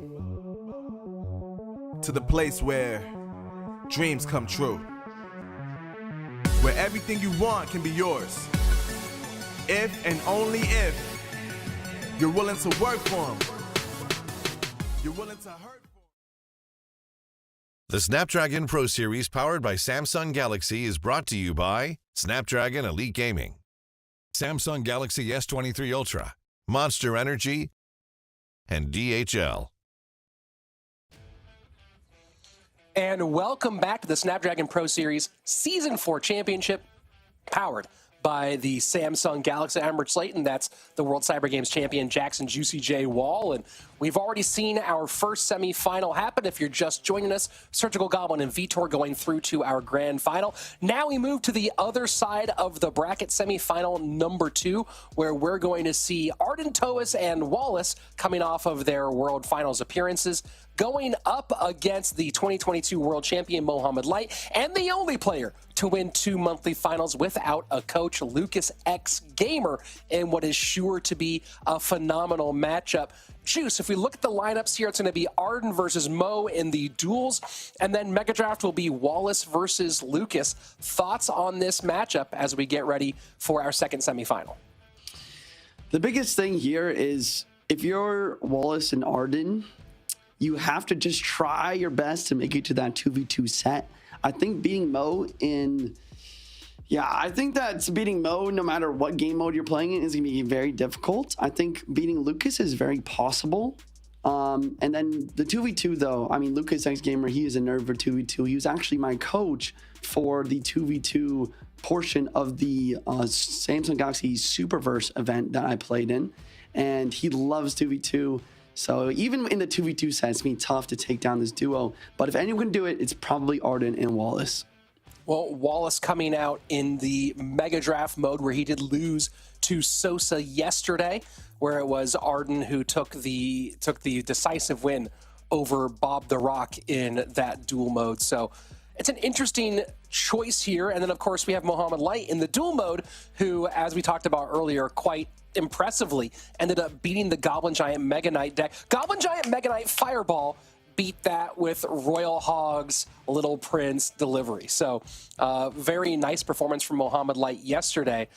Then when we talk about the Mega Draft, we didn't get to see much of Lucas yesterday, as they only ended up playing one game of that series, but he did end up putting a trainer Adnan into a pretty tough spot. Yeah, it's so much of a tough spot in that Mega Drive set that they just gave up. They said, I don't want to play anymore, which is fair when you're playing against Lucas and Mo. I also have to say that it makes sense that Lucas wants to play that Mega Draft. I don't think he's a big fan of the current Goblin Giant meta and the Evo meta. So, you know, maybe Mega Draft is his home where he doesn't have to deal with the Evos and maybe just have to deal with the Goblin Giant a little bit. You know, it's a flip of the coin whether it's on the board or not. Now, one thing to also keep in mind here is the Arden Toas kind of getting himself into full form, if you will. We saw him overcome the onstage jitters at World Finals very recently, and we all know that he's always been very, very talented at home.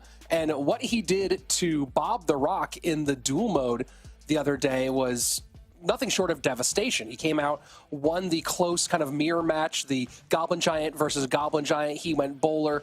Bob went with the Mega Knight variation, and then the Hog versus Lava matchup, and it felt like Arden played that perfectly, and Bob the Rock kind of found himself caught in a weird spot with that Lava Loon Miner. Yeah, Arden Toas, no matter what deck he's playing in these online events, he seems to really, you know, have that micro and the macro decisions on par with someone like Mohamed Light or someone like Mugi. He does a great job of really realizing his opponent's cycle, and especially that is so important when it comes to the dual set where you have to track when those evolutions are in cycle. But enough of me talking, let's hop into game, and we see good luck from Mo and Arden starting us off with a miner.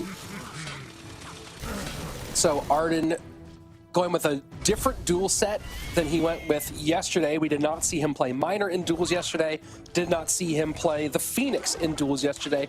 This is feeling like Balloon out of the young player here, Juicy. Yeah, I think Balloon makes the most sense. There we see the Monk as well. Monk Balloon. We've seen this in Clash Royale League quite a bit.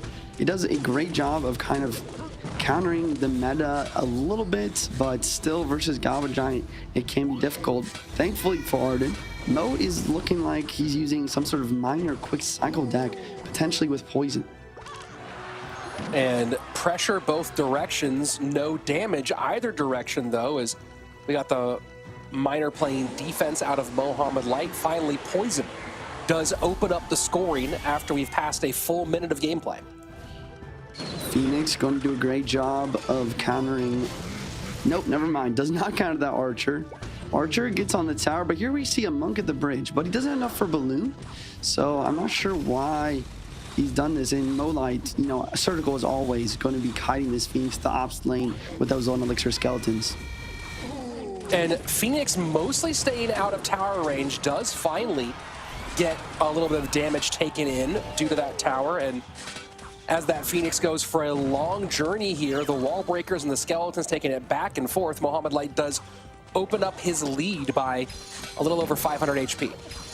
Yeah, I think the big thing to note here is what is Mo Light's building? Because the balloon eventually is going to become a threat very, sooner rather than later. If you have a Tesla, you're looking great because Tesla does not get deflected by the Monk. It also does a great job of targeting air, obviously, but if Mo has something like a bomb tower cannon, this can become quite more difficult because the arrows do a great job of wiping off those archers off the board. And bomb tower is the pick here for Ardentois. No clue yet on Mohamed Light's side, and now we'll get an answer as the balloon comes in, and no building play here. Snowball misses the evolved archer. Will it get the balloon down in time? And it just barely does so. Not only that, but it kills the Phoenix egg as well. That was fantastic. Sorry. No, absolutely. That was a great call out there, Juice. And this is kind of a fascinating situation. I really expected there to be a building play there, but opting to defend with troops, and Mohamed Light continues to be the pressure player. Yeah, so I think that must mean that his building doesn't target air. Here comes another balloon, and we do see the bomb tower come down here. Mo Light getting the poison down. He needs to try his best to defend pre-arrows, try and hit some archers. Snowball coming through to try and slow down this tower, but the poison slow plus the archers are somehow enough, and a pre-log comes through. Bomb tower is not down in time. One wall breaker explodes on the tower on the right-hand side. Mohamed Light playing vintage Mo Light Clash Royale right now. Just 2 steps ahead every single time, and now we get the lane switch out of the Mighty Miner. The reflection does come down, but Mighty Miner is holding nicely, forces the arrows out, and down to 773. Arden has done just about everything to try to predict, poke, prod, and find a way through to tower. So far has not been able to solve the riddle that is Mohamed Light's defense here. Yeah, and this is the Mo Light gameplay we're so used to seeing. This is kind of the old meta that we saw in Clash Royale for so long. Minor poison, just control type element. Mo Light's so good with the micro. He knows all the interactions like this one right here, just to pull the bloom to the maximum. Poison's going to take this tower down to log range, and that's going to be it. And there you go, tick, tick, boom, GG, well played, and that was a master class. And Juicy, think of how many people would look at that matchup and go, I have bomb tower, poison, archers. How do I stop Monk Loon? And we just saw it done to perfection. Yeah, it's such a great call because I didn't even think about it because of how easy Mohamed Light made it look. But we see him cycle to these evil archers. We see how they're able to get so much value. And somehow he was able to apply pressure throughout the entire match with the wall breakers, making it so that the arrows were never in cycle and the snowball arrows were never in cycle for the archers or the evil archers. And that's what really allowed him to win this game. He did such a great job of pressuring, defending, and especially using the poisons, right? He used the poisons on defense versus the balloon, which always seemed to just barely stop it from reaching the tower. Yeah, I mean, my suspicion is that if you look at this matchup overall, that the numbers do not match kind of what we saw here. And I'm going to try to see if I can bring up the matchup numbers on Royale API. And for this exact match, which has only been played 3 times, it's 2-1 in favor of Mohamed Light's deck. It's only been played 3 times, very small sample size. In general, though, when you start to get into this archetype matchup, it's kind of 60-40 over towards the Loon deck. So do you think that if the average player plays this, my suspicion is that if the average player plays this matchup, it's going to be 60-40, 55-45 towards the Loon. But I think that at this level, we're seeing, let me rephrase the question. Is the top 100 version of this matchup in favor of the minor poison deck here? Or is it just, do we have to create a separate category for the Mo Light version of this matchup? Yeah, I think you're absolutely right. The average player plays this. I think the Loon's going to win every time. Let's hop into game while I explain this. But just because those arrows can take out the archers most of the time. But when you get to the highest level of Clash Royale, what we've just seen here from Mo, we see the Mighty Miner, especially with the 3-card cycle, be used to perfection to always have the evil archers back in hand when they're needed. And also, he just, like I said, did such a great job of applying pressure with the wall breakers, forcing out the arrows and spells where Arden really needed to use them on offense. And no big surprises here now that we go into this next matchup. We're seeing the little shift here as Arden Toas goes, hey, I need a win.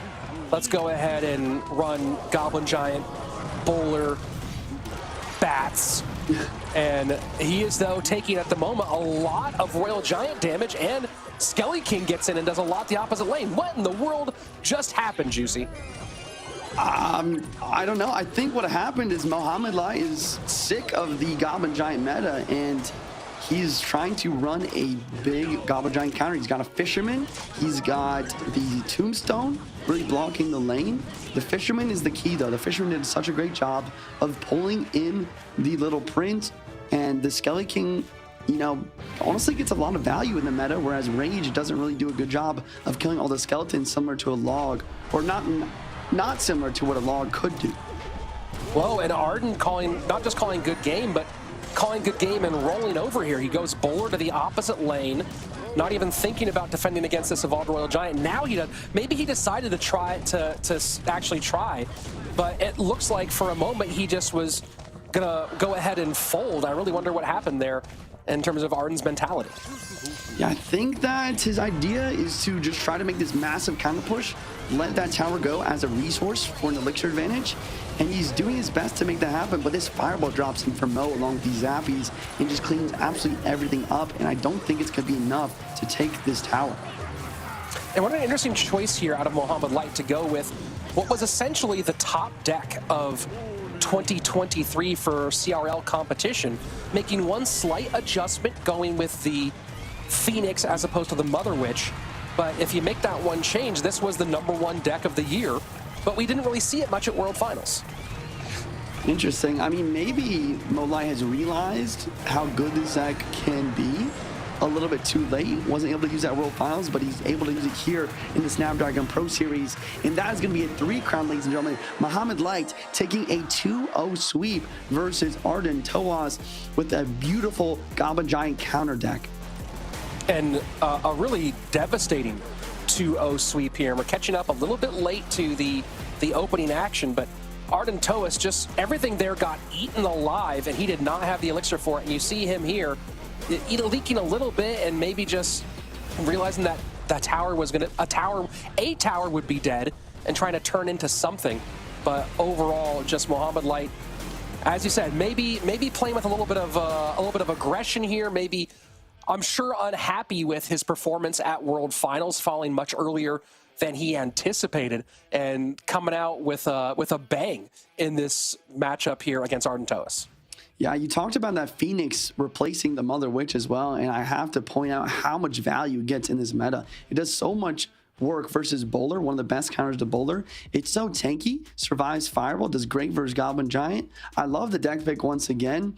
I think the only not strong card in that deck was the Tombstone, as it usually can get taken out by bowlers or give rage value, but it seemed like that didn't even play a single part, as he was able to use that Fisherman as the main way to pull that Goblin Giant to the middle of the map. Yeah, I mean, I'm getting my phone out right now, and I'm replacing I have that deck in one of my deck slots.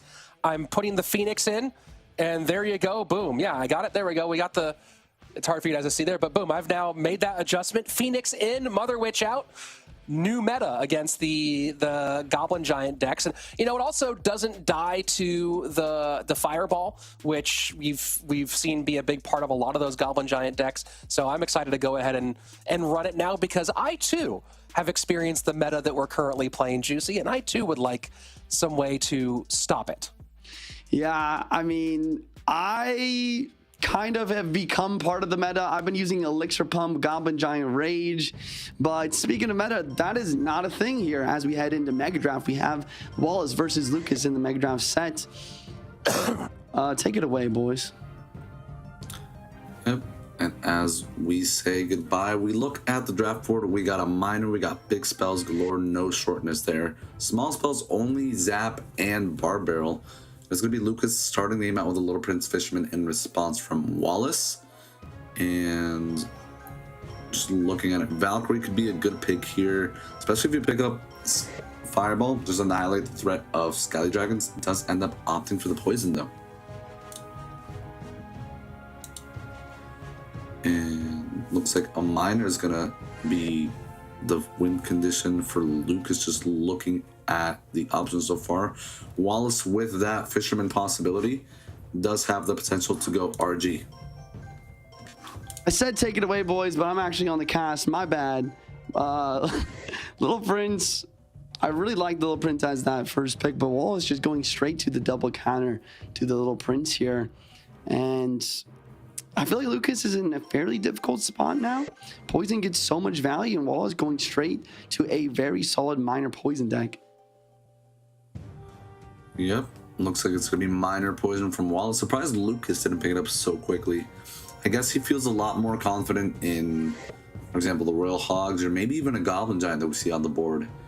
But I did expect to see it from Lucas as opposed from Wallace, just because seeing Lucas play Mega Draft so many times, even on Rich's channel, he always goes for that minor. He's kind of like someone else who really like to build those cheap cycle decks. But I guess, I don't know, he's just keeping his avenues open right now. I'm interested to see the Skelly Dragons pick here. I feel like an Electro Dragon could have get more value. The poison does not full kill, and there's no delivery on the board to allow for that E-Drag to go down. Instead, going for an Electro Spirit and some Skeleton Dragons. Interesting picks. I'm not sure I'm liking Lucas's deck here. I feel like he should have picked the Electro Dragon and maybe the Fireball or even the Lumberjack to pair with the potential Goblin Giant deck. Yeah, Lucas being very passive here, not really having much assertion in the draft so far. That Electro Dragon pick, like you say, could have been very good, but I guess maybe he just doesn't like the possible counters against it so far. Wallace does end up picking Spear Gob. Zap is on the board, though it would be very unlikely for Lucas to double down on the small spells. Does end up picking that Fireball. Fireball's here. Will we see the Lumberjack pick? I feel like a Lumberjack or a Mini P.E.K.K.A. makes a lot of sense here, because you have to go for the Goblin Giant as your win condition. All of the other cards in Wallace's deck kind of do a great job of controlling the pigs with the Valk. The Drill gets controlled by the Valk, and maybe a Balloon could be an option for Lucas here.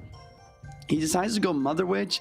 Let's see how Wallace's respond. And Wallace takes the Goblin Giant for himself, realizing that maybe it was the best win condition for Lucas's hand.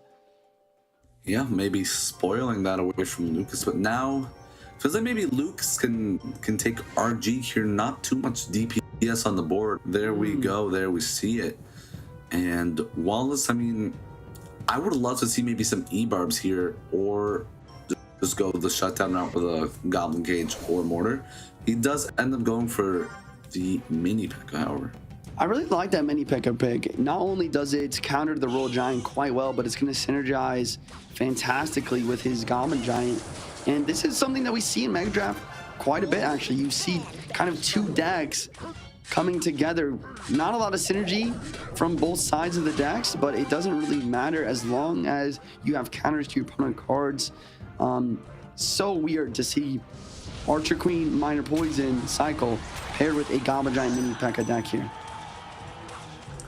Valkyrie picks off the Little Prince before it can take care of the Archer Queen. Mother Witch in response. Great Electro Spirit. Yeah. Perfect micro there from Lucas to keep that Mother Witch alive without getting damaged. Fisherman in response here. And Lucas is going to be very hesitant to pull the trigger, because there's always going to be the threat of that Mini P.E.K.K.A turning into a really, really nice counter push from Wallace, especially with that Goblin Giant being in the deck now. Skelly Drags come down, counter the Fish Boy. Wallace could have poisoned that, but instead spending 2 more elixir on this Goblin Giant. And I really like that play. For 2 more elixir, you counter this, but you also have a counter push with the Goblin Giant. And now you get the poison down to take out this Little Prince. Goblin Giant does somehow get a shot. And that's what Goblin Giant does. It seems like he's always able to get that shot. And there you go, damage lead for Wallace. Absolutely, Spirit Goblins in response here. And yeah, the Goblin Giant's going to be a rather difficult problem for Lucas. Doesn't have the highest amount of DPS And I like that Wallace has both a Goblin Giant and Miner and a Poison. You don't see it often, but I feel like it could be very similar to Giant Miner, double Prince. Getting that Miner on the tower while he's got that Goblin Giant in it. And just really has a lot of ways to get damage.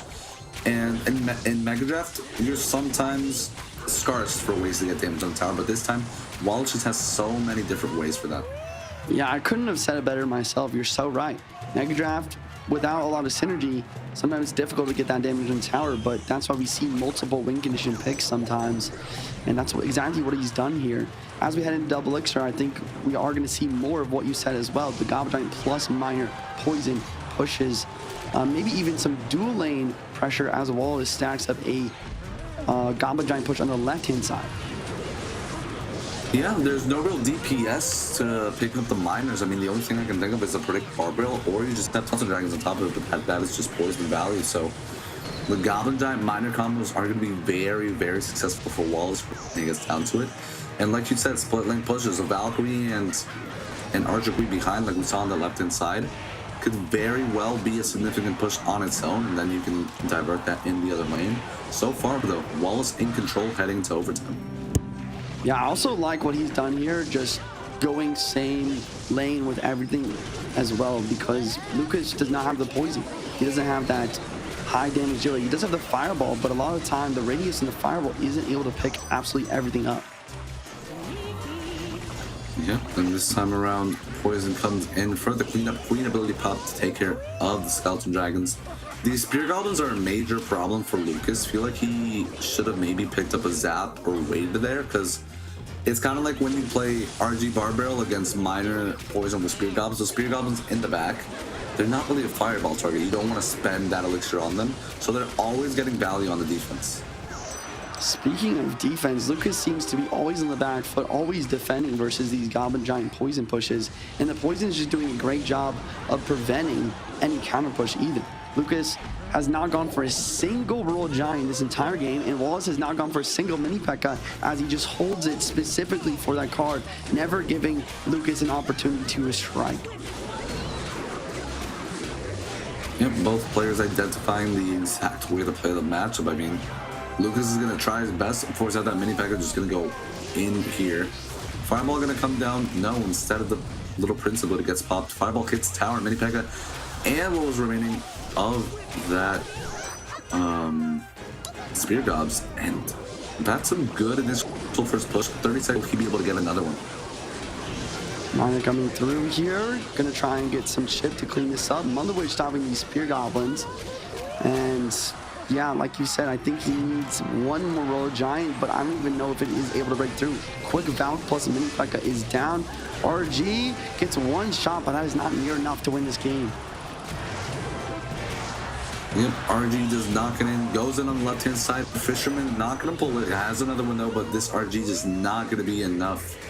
Wallace takes the first game in the regular draft, trying to keep his team alive and push it to that 2v2 set. Alrighty, so we do see Wallace winning the Mega Draft here. If they do make it to the 2v set, I think that they will have a chance to maybe take the upset here, but Lucas is a great Mega Draft player. We saw him put in the work in yesterday's match, actually making their opponents give up. So there's a lot more to be said here in the rest of this best of three. Absolutely, both these players ready to run it back in game 2 of set number 2. And Lucas dropping this game makes me want to touch on a topic that I've thought about, but you know, you can't really talk about it because they're always winning. I've never seen Molate lose a Mega Draft best of 3. I've seen Molate rarely lose dual best of 3s. Lucas is a great dual player, so maybe switching that around would be a better option, because I just think there's no one with better game knowledge and gameplay combined that could ever take up Molate in a Mega Draft. So I mean, I feel like, I don't know, Juicy, the way to balance it could be like, how much more success could Lucas have in this set versus how much more success Mo has in the other? I don't know. I just feel like I've never seen Mo lose Mega Draft, so I don't know. Come on, Lucas, pick it up so we don't have to talk about this. You're so right. Mo is so good at Mega Draft. He finished what is it? I think he finished number 1, 2, and 3 during the Mega Draft season. I talked to him. It's his favorite game mode. Lucas, on the other hand, though, I can just hear it. I can just hear his voice in my head right now. No, I don't want to play dual mode. I don't want to play Goblin Giant meta. So that's probably what's going on in the background. We see Lucas picking some pretty... I'm really liking his picks here. We see the arrows in the Snowball, Bowler, Phoenix, just taking some high value kind of meta cards and waiting for Wallace to kind of commit to something before he goes in for any counters. Yeah, this time around he does have an answer for the Spear Goblins from Wallace. Feels like Zappies here are going to be a pickup for Lucas just to be able to deal with that Mighty Miner. And they're not being arrows and log from Wallace to be able to take. Those Zappies are just always going to be getting good defensive value. Yeah, what a great call, Zappies. There it is versus the Mighty Miner. Also, like you said, Wallace not having a big spell like the arrows plus Snowball to deal with them. Maybe he will take the roll delivery. I feel like Wallace needs a roll delivery actually to be able to defend these pushes. Yeah, if he wants his Mighty Miner to get value, I feel like he definitely should be able to pick it up to be able to stop those Zappies coming in at the bridge behind it. And I mean, if I'm Wallace, I might just draft Graveyard here to prevent Lucas from picking it because he has got an extremely solid Giant Graveyard deck. He picks the E-Spirit, maybe to get ready for a potential Graveyard. It's Lucas's turn to pick. Let's see if he goes for it or maybe waits for his final pick on the Graveyard. There you go. Giant Graveyard, Arrows, Snowball. This is looking like a meta deck from Lucas here. Yeah, Wallace just letting Lucas have his way here, and I don't know. He has to go Barrel, which against Bowler and double Small Spell. I feel like Wallace has a chance if he plays just absolutely 2T, but it's not looking good for him. And we see the minions pick from Lucas. Not super valuable versus stuff like the roll delivery, but just staying along the lines of going for a meta deck, just picking cards that synergize quite well with each other. And sometimes you can get away with that. Sometimes you don't have to be picking counters to your opponent cards if you can make a super strong synergizing deck. And Wallace being the aggressor here in single elixir, knowing that Lucas does have the heavy deck and he needs to get his damage here in single. Not a bad opening to start there from that initial Skeleton Barrel, forcing out the Phoenix here. Now you can maybe play a Mighty Miner and ability and just continue the onslaught as single elixir travels away. Roll delivery all the way up here, plus the Goblin Barrel. Bowler is not going to come down. He goes for the arrows instead. I think maybe it would be a better play to go Bowler there and save arrows for other offense or other defensive opportunities. But he's just going to stick with defense, and maybe that's the better play. He's just sticking with defense, trying to make it to that double elixir and wait for his time to strike. Yeah, I feel like if he plays that Bowler, while I love the assessment of just playing a troop to, you know, have a counter push, but then he has to support it, right? Yeah. And then that opens the door for Wallace to get a quick and easy. Interesting that he didn't pop the ability there. Quick and easy defense in single, and then snowball off of that to get even more damage. So Lucas is being very, very patient, understanding the assignment, waiting until double elixir and triple to be able to get his pushes down. That makes sense. Even here, he's just leaking, waiting to defend as 10 seconds on the clock is left for double elixir. Tribe Wallace is going to try to take the advantage to get some damage on the left-hand side. But overall, I feel like this is a victory for Lucas in the single elixir. He's taking a very little amount of damage throughout. And now he's going to be able to stack up these massive giant graveyard pushes. Yeah, and I feel like the graveyard is just going to be the bane of Wallace's existence. Not having just an EQ or a poison to be able to deal with it is going to make it so hard, you know. Of course, he's a pro player. He knows he's got to get the log and then time to get the spirit, but it's graveyard. The RNG is not going to be on your side every single time. So Wallace just needs to send Hail Marys with these barrels because this graveyard onslaught is going to be relentless. Here comes the giant graveyard on the left-hand side. Bowler's hitting the bomb tower. Wow, are you kidding me? And everything pushes the Giant away from the bomb tower somehow as well. So it gets straight on tower for massive damage. We need a replay on that. Wow, arrows forced down on the back foot. Immediate skeleton barrel zap is going to be perfect on the defense. Maybe one skeleton will flip by the tower and all go towards the zappies. Wall's going to set with a Mighty Miner in the back here just to get that 3-card cycle in maybe. I think he's going to try to save the Mighty Miner for the Giant. Never mind. Here we go. Mighty Miner at the bridge. No zappies in cycle. Trying to take care of that 3-card cycle. Trying to take this Boulder out. Phoenix is helping out, though. Bowler will survive at 1 HP. Overall, great defense from Lucas. Maybe the arrows run over commitment. That's going to make it a little bit more difficult for him to counter push. Yeah, and it feels like this Bowler isn't going to go to the bomb tower. It's got to play something else for it, or else it's another 300 damage. And I mean, Wallace is praying. Lucas is just being patient. The majority of damage is on the left-hand side, but you don't want to be playing into a Bowler. Now the Bowler gets played on the right. What happens here? Just onslaught of pressure from Wallace and great sustain from Lucas here. Gombo on the left once again, always splitting up the lanes to try to prevent counter pushes in one side. Another Gombo already in hand with the double barrels. No Mighty Miner ability. Interesting to not see that on top of the Bowler, but he's just going to keep applying this pressure. He's getting some damage here and there, but these Bowlers are starting to stack up, and this counter push is looking very scary for Wallace. Yeah, he gets some damage back here, but like you say, this counter push just looks so nasty. Mighty Miner ability could be a saving grace. Gets a log, but that Spirit is a little bit too early. You're now going to see those skeletons start to pile up on the tower. 350 HP left versus 170. 1704, and it just looks like Lucas is going to shut this out without a problem. So we see first game, Wallace really taking it to Lucas with some fantastic gameplay and a decent draft. But in the second match, it really feels like Lucas just outdrafted his opponent. He started off taking snowball plus arrows, and it might not seem like a crazy mind-altering deck pick here, but taking those arrows snowball was what allowed him to draft this Giant Graveyard deck. He was basically looking at the board at the beginning of the match and then throughout just picking cards towards the plan that he was aiming for since the beginning.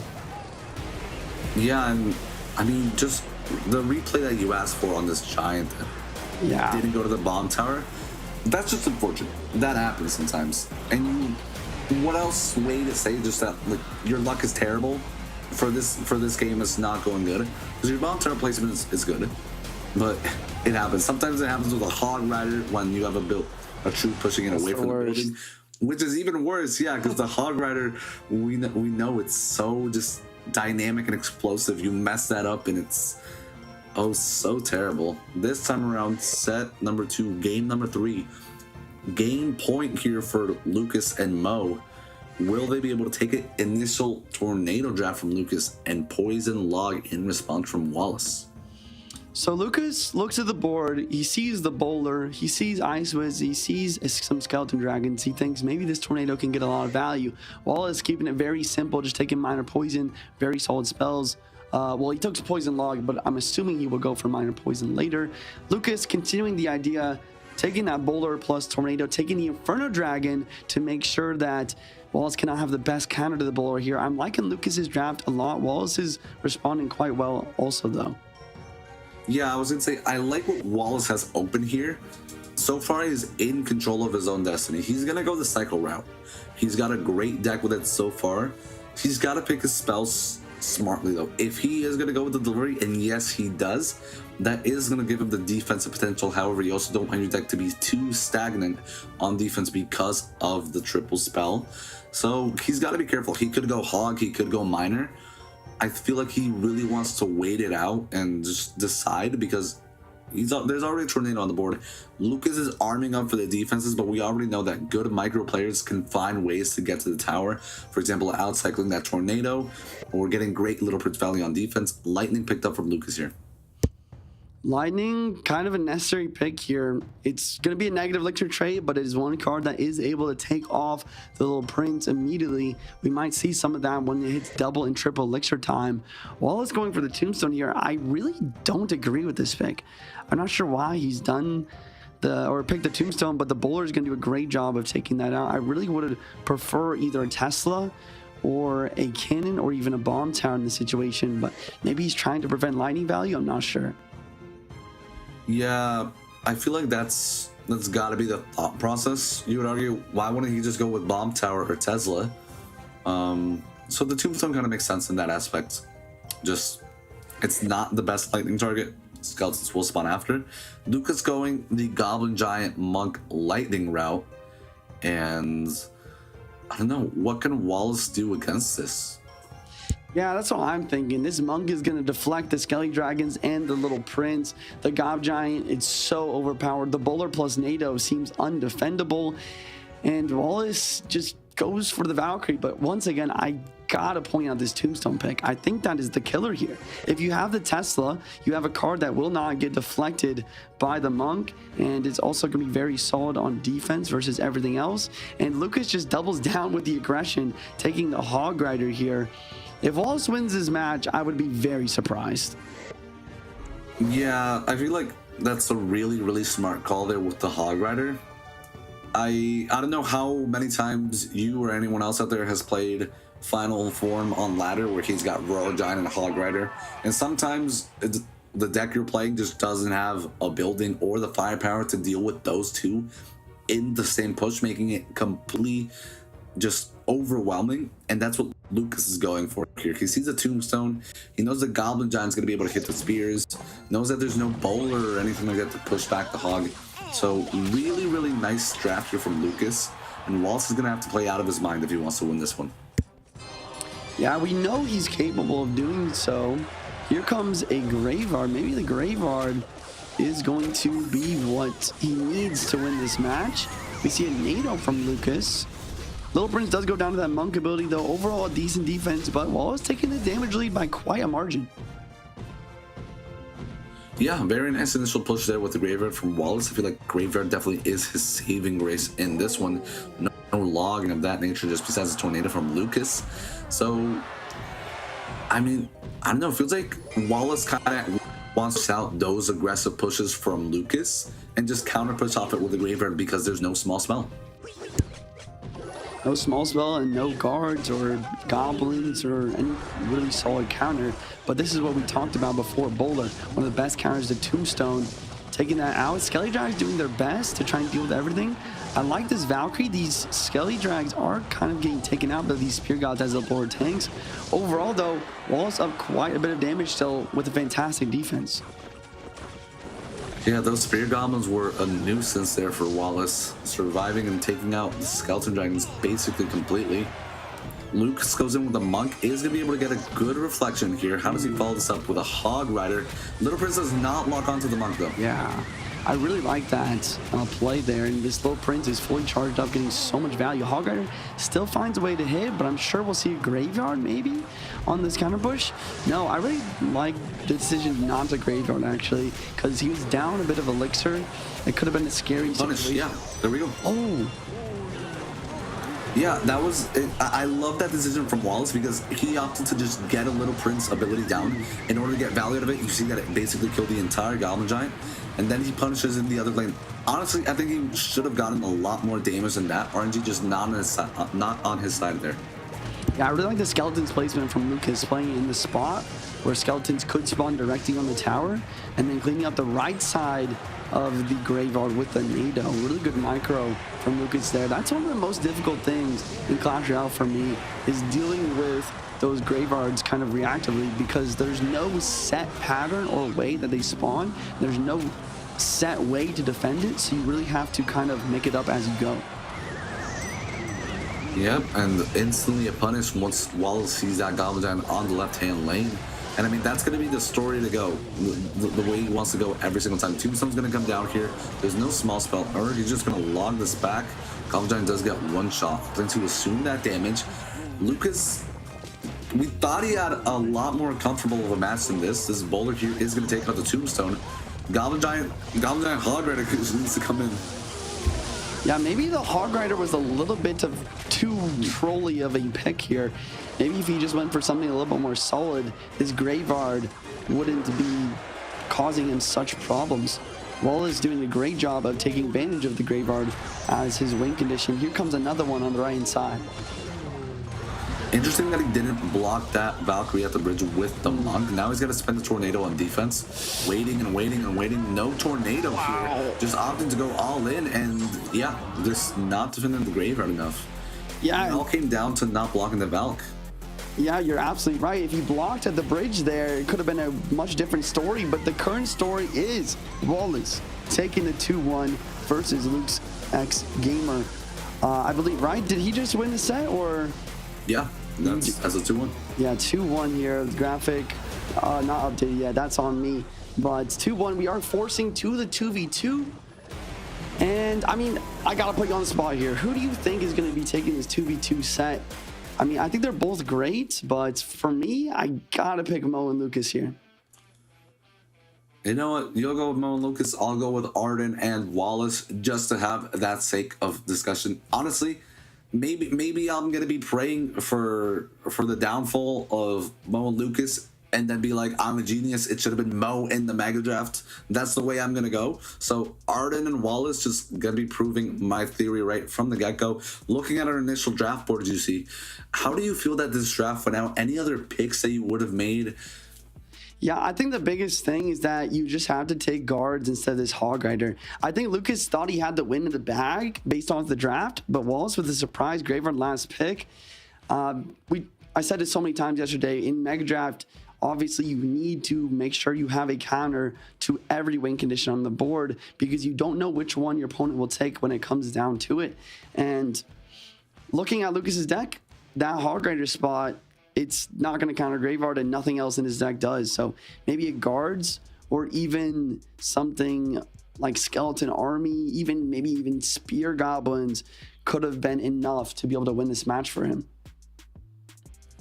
Yeah, I mean, we look at the initial bowler pick from Lucas. Wallace picks a Tombstone into that. So that's got to invoke some thoughts of Lucas like, that's not going to be enough. I'm going to double down with the Hog. We never saw a Goblin Giant Hog Rider push. I feel like on paper, the idea was there, but there was never a precise moment due to the consistent pressure from Wallace on the opposite lane, protecting his Little Prince, allowing them to get value and get rid of the Goblin Giant. Lucas was never able to go in with the unstoppable push that he visualized, and Wallace just ended up taking the game with the GY. Yeah, I think the big reason why he wasn't able to make that unstoppable Gob Giant Boulder Hog Rider push was the fact that he was going opposite lane of his opponent. Even if you have damage on the left-hand side, when you have a bowler deck like that, I feel like he needs to be playing on the right side of the map. Go for the bowler in the back. Or if there's a graveyard coming in, go for the bowler on the graveyard to help defend, block at the bridge versus a Valkyrie, and then counter push off of that. But he was constantly in a situation where he was trying to apply pressure in the left lane while dealing with the graveyard on the right. And when you're using an expensive deck like that, it's just not going to work out. Yep, and we will be getting right into our 2v2 set right after this break. All in line, who will be our second finalist? We'll be right back.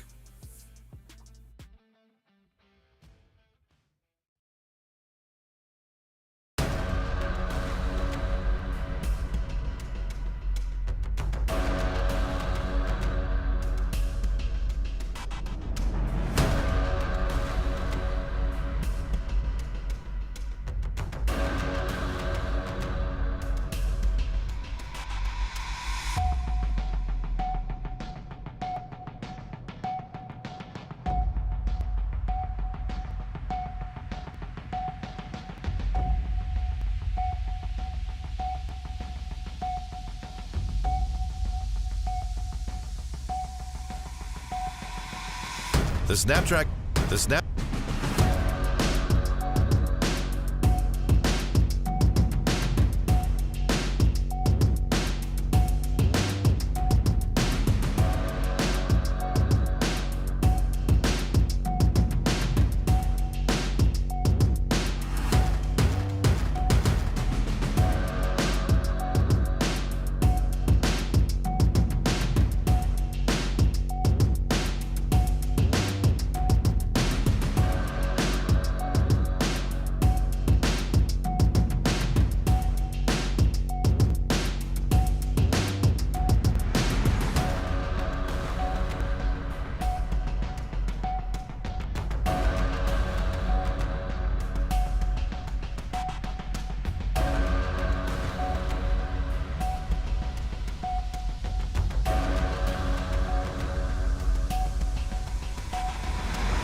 Welcome to the place where dreams come true. Where everything you want can be yours. If and only if you're willing to work for them. You're willing to hurt for them. But most of all, you're willing to be first for them. Ha! Look, I'm going straight to the top. I don't know how I would stop, like it or not. I got some goals that I'm hitting. You hear what I'm spitting? It's hot. Look what I got. Whole lot of passion and pain. The Snapdragon Pro Series powered by Samsung Galaxy is brought to you by Snapdragon Elite Gaming, Samsung Galaxy S23 Ultra, Monster Energy, and DHL. Welcome back as we prepare for the 2v2 set, the third and final in our second semi between Lucas Mohammed Light and our other squad here, Wallace and Arden Toas. And, you know, many watching that draft mode, that last mega draft game, it kind of does feel, as you guys call the hog, a troll pick. Feels like Lucas got a little fast and loose with that one. Yeah, maybe just expected too much out of it. And I mean, Wallace didn't have answers, but he had answers. He was able to deliver with the ability. He didn't have anything concrete like a bowler or something that would chain onto everything, get some good DPS. But the Tombstone, Skeleton Dragon, and Little Prince all working in very cohesive fashion in order to get Wallace that win. So 2v2 coming up next, and we didn't really get a chance to see Mo and Lucas play 2v2 yesterday as they ended theirs in 3 games. But let's see how they decide to prepare here against Wallace and Arden Toas, as you have Lucas and Mo bottom of your screen and Wallace and Arden up there at the top. Yeah, and seeing our second 2v2 of the day, looks like we might be seeing Goblin Giant at the top and RG at the bottom, just based off of those Evo bats.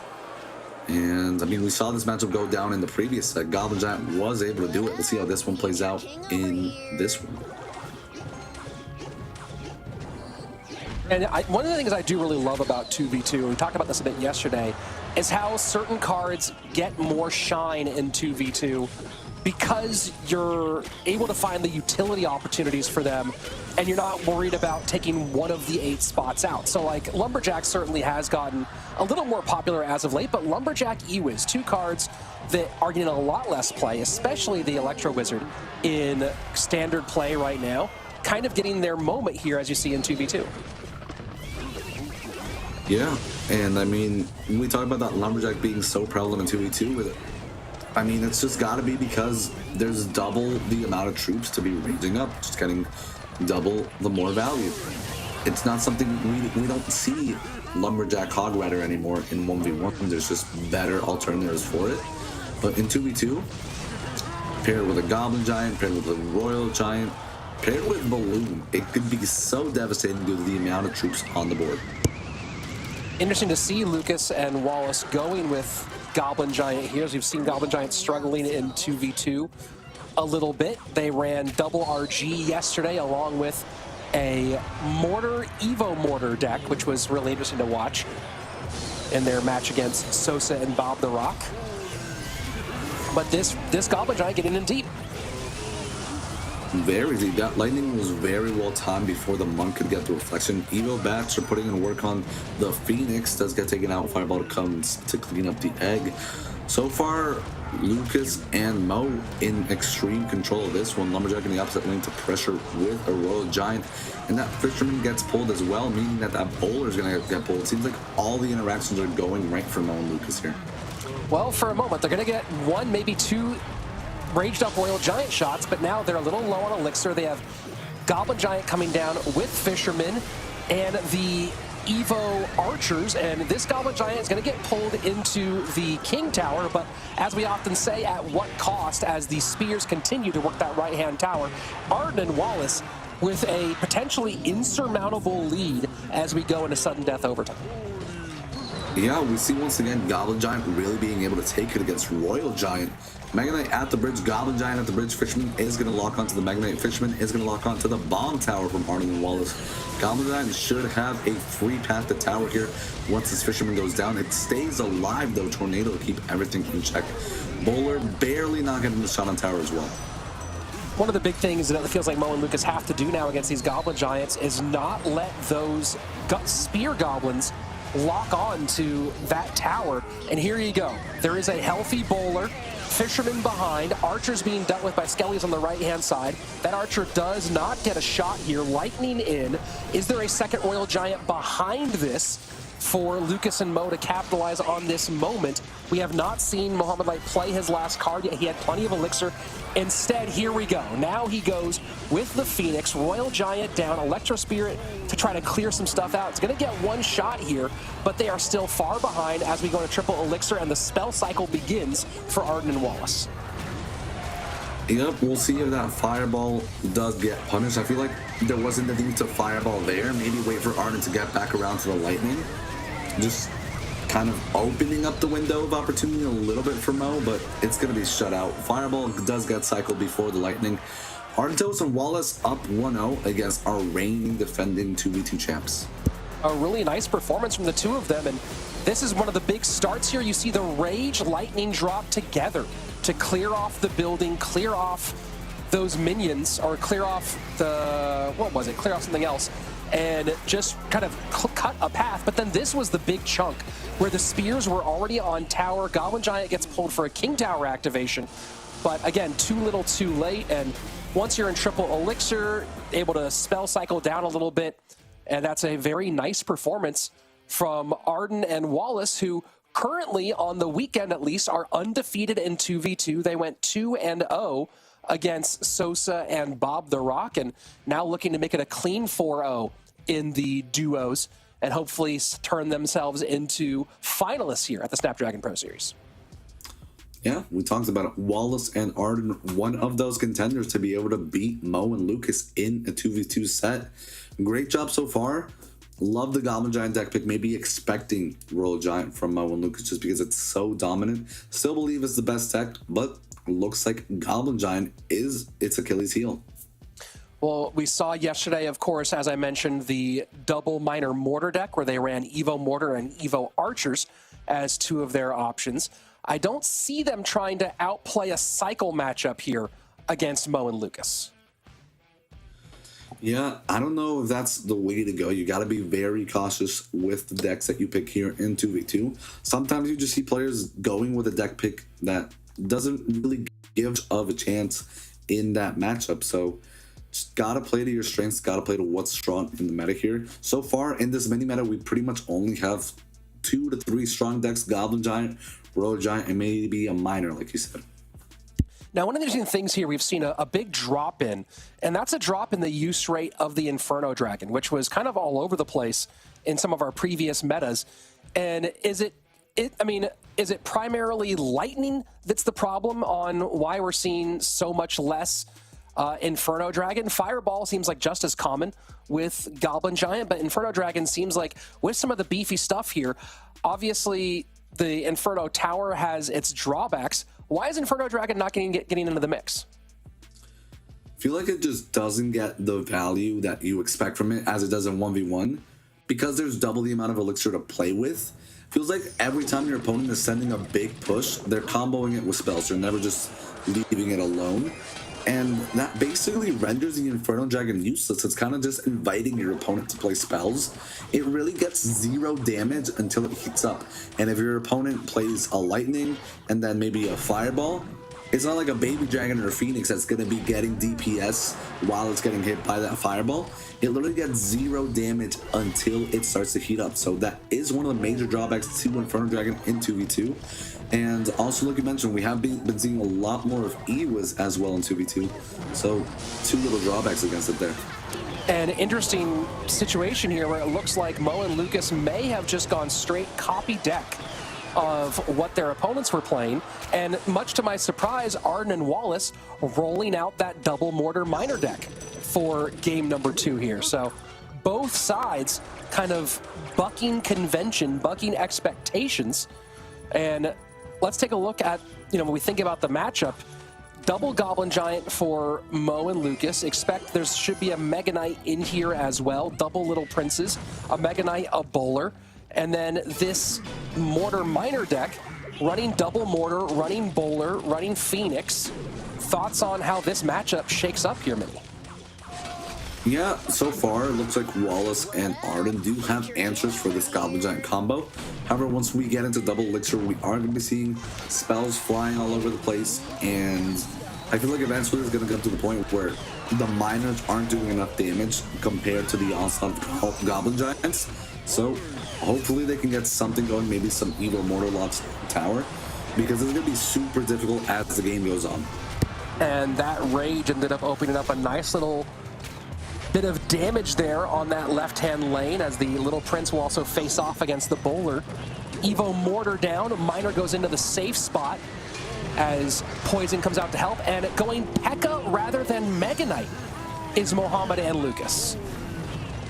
That is a very high IQ shift. You'd love to see it. We can understand that is for the Royal Giant, thinking that it just gets a lot more value here. And speaking of value, Lightning gets in on the Fish Boy and the Tower. Firecracker does go down to the P.E.K.K.A. P.E.K.K.A getting in its value over there. And it just feels like those matchups where you don't have enough DPS to get offense and defense at the same time. Lucas and Mo are always being able to allocate sufficient enough elixir onto the offensive end while comfortably defending as well. So it just seems like a really uphill battle for Arden and Wallace here. Evo Archer's doing a lot. The P.E.K.K.A does meet them at the bridge. P.E.K.K.A minions. Goblins trying to protect the mortar just a little bit longer here as the Firecracker goes to work against this big Mama P.E.K.K.A. Poison in. Wallace and Arden starting to find their way back into the conversation. Minute 42 remaining. And they are now under 500 HP behind Lucas and Mo. Yep, Phoenix gonna put in work onto that Guardian, and this Money Miner on the left-hand lane should defend. There's no elixir for a Lightning to reset that. It's gonna be a clean defense there. Great Tornado there, trying to take that out. Firecracker survives. Do they get a Miner in front Spirit here? And Activation does not get too much value there though, but Wallace and Arden, like you said, finding their groove, and they are pulling back in this one. And you mentioned activation. No one has a King Tower activation yet, which is kind of fascinating, especially in this situation. Miners have been going to the safe spot consistently. They don't want to activate that double King Tower. But activation against the Goblin Giant would be valuable here as well for those extra cannons to take that big beefy beatdown off the board. 48 seconds left to the, oh wow, and that just, the Bowler-NATO combination. Yeah, that was beautiful. That was great. I was already thinking about how they were going to deal with that push on the back foot because the Bowler wasn't ready. But that's just a very heads-up tornado from Mo to get rid of all that in combination with dealing with the mortar. And based off that momentum, they just piggyback, go right in, left-hand lane. Tower's going to go down. Goblin Giant gets the shot, and that is going to take us to a game 3. A really tremendous effort here by Wallace and Arden, but Lucas and Mohammed Light riding the Goblin Giant all the way in. And, you know, one of the most interesting factors here that didn't end up being super duper impactful, but I do wonder if it maybe impacted some of the decision making of Wallace and Arden, is the subbing in of the Mama P.E.K.K.A in favor of the Mega Knight. Yeah, I feel like it was definitely a surprise for Wallace and Arden to adjust to. Looking back at that Bowler Rock there was absolutely beautiful.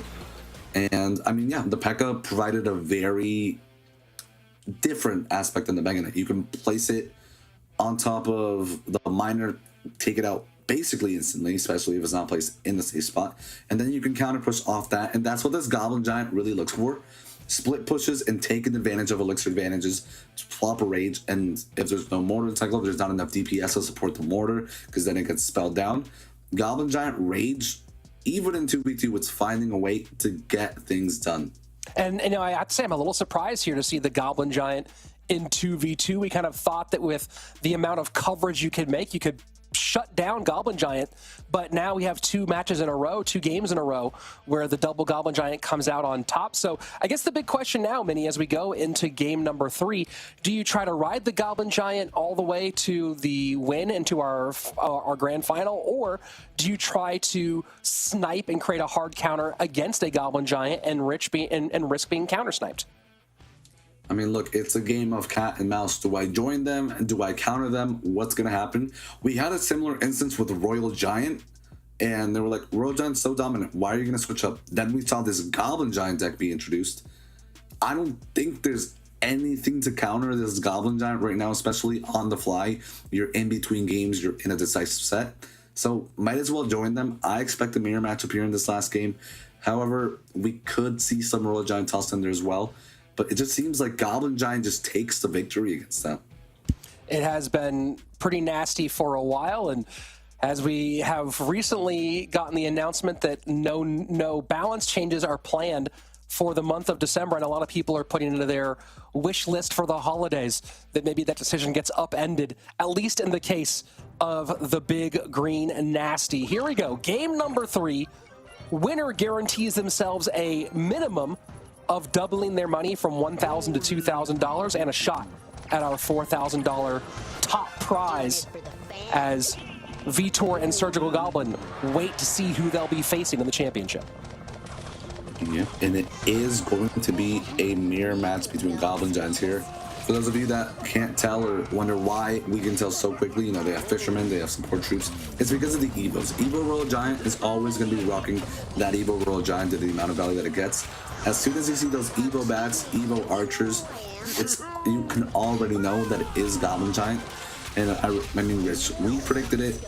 We see minions here, which I don't think we saw in the previous deck. So maybe a little adjustment here to expect a mirror matchup.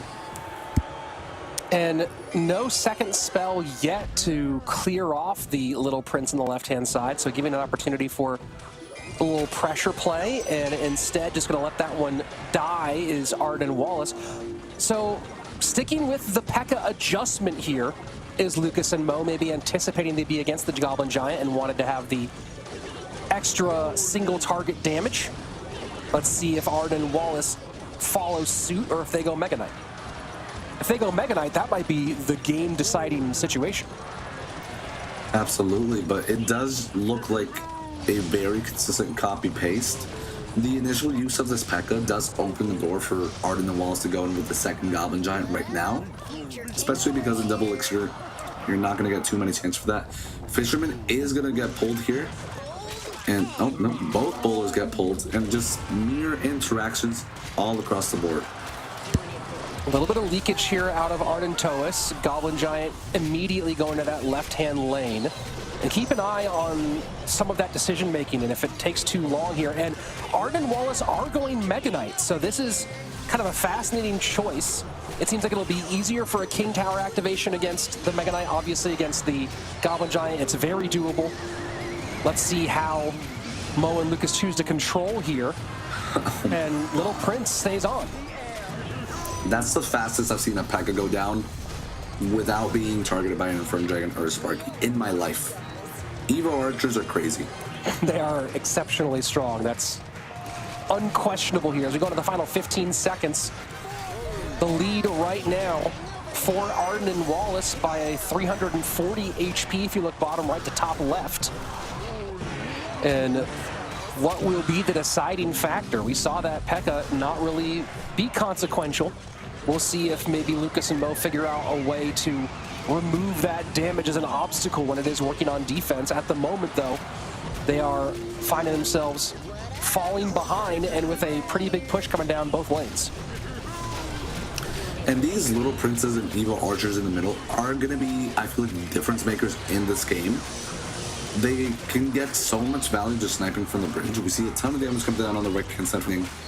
And this is a good trade here for Arden and Wallace. They received a little bit of damage, dealt some back, and they made them spend the P.E.K.K.A. So as long as you can keep that damage and elixir expenditure at pay on defense, you're going to be more successful in your own defense because Mo and Lucas just aren't going to be able to dedicate that much elixir to it.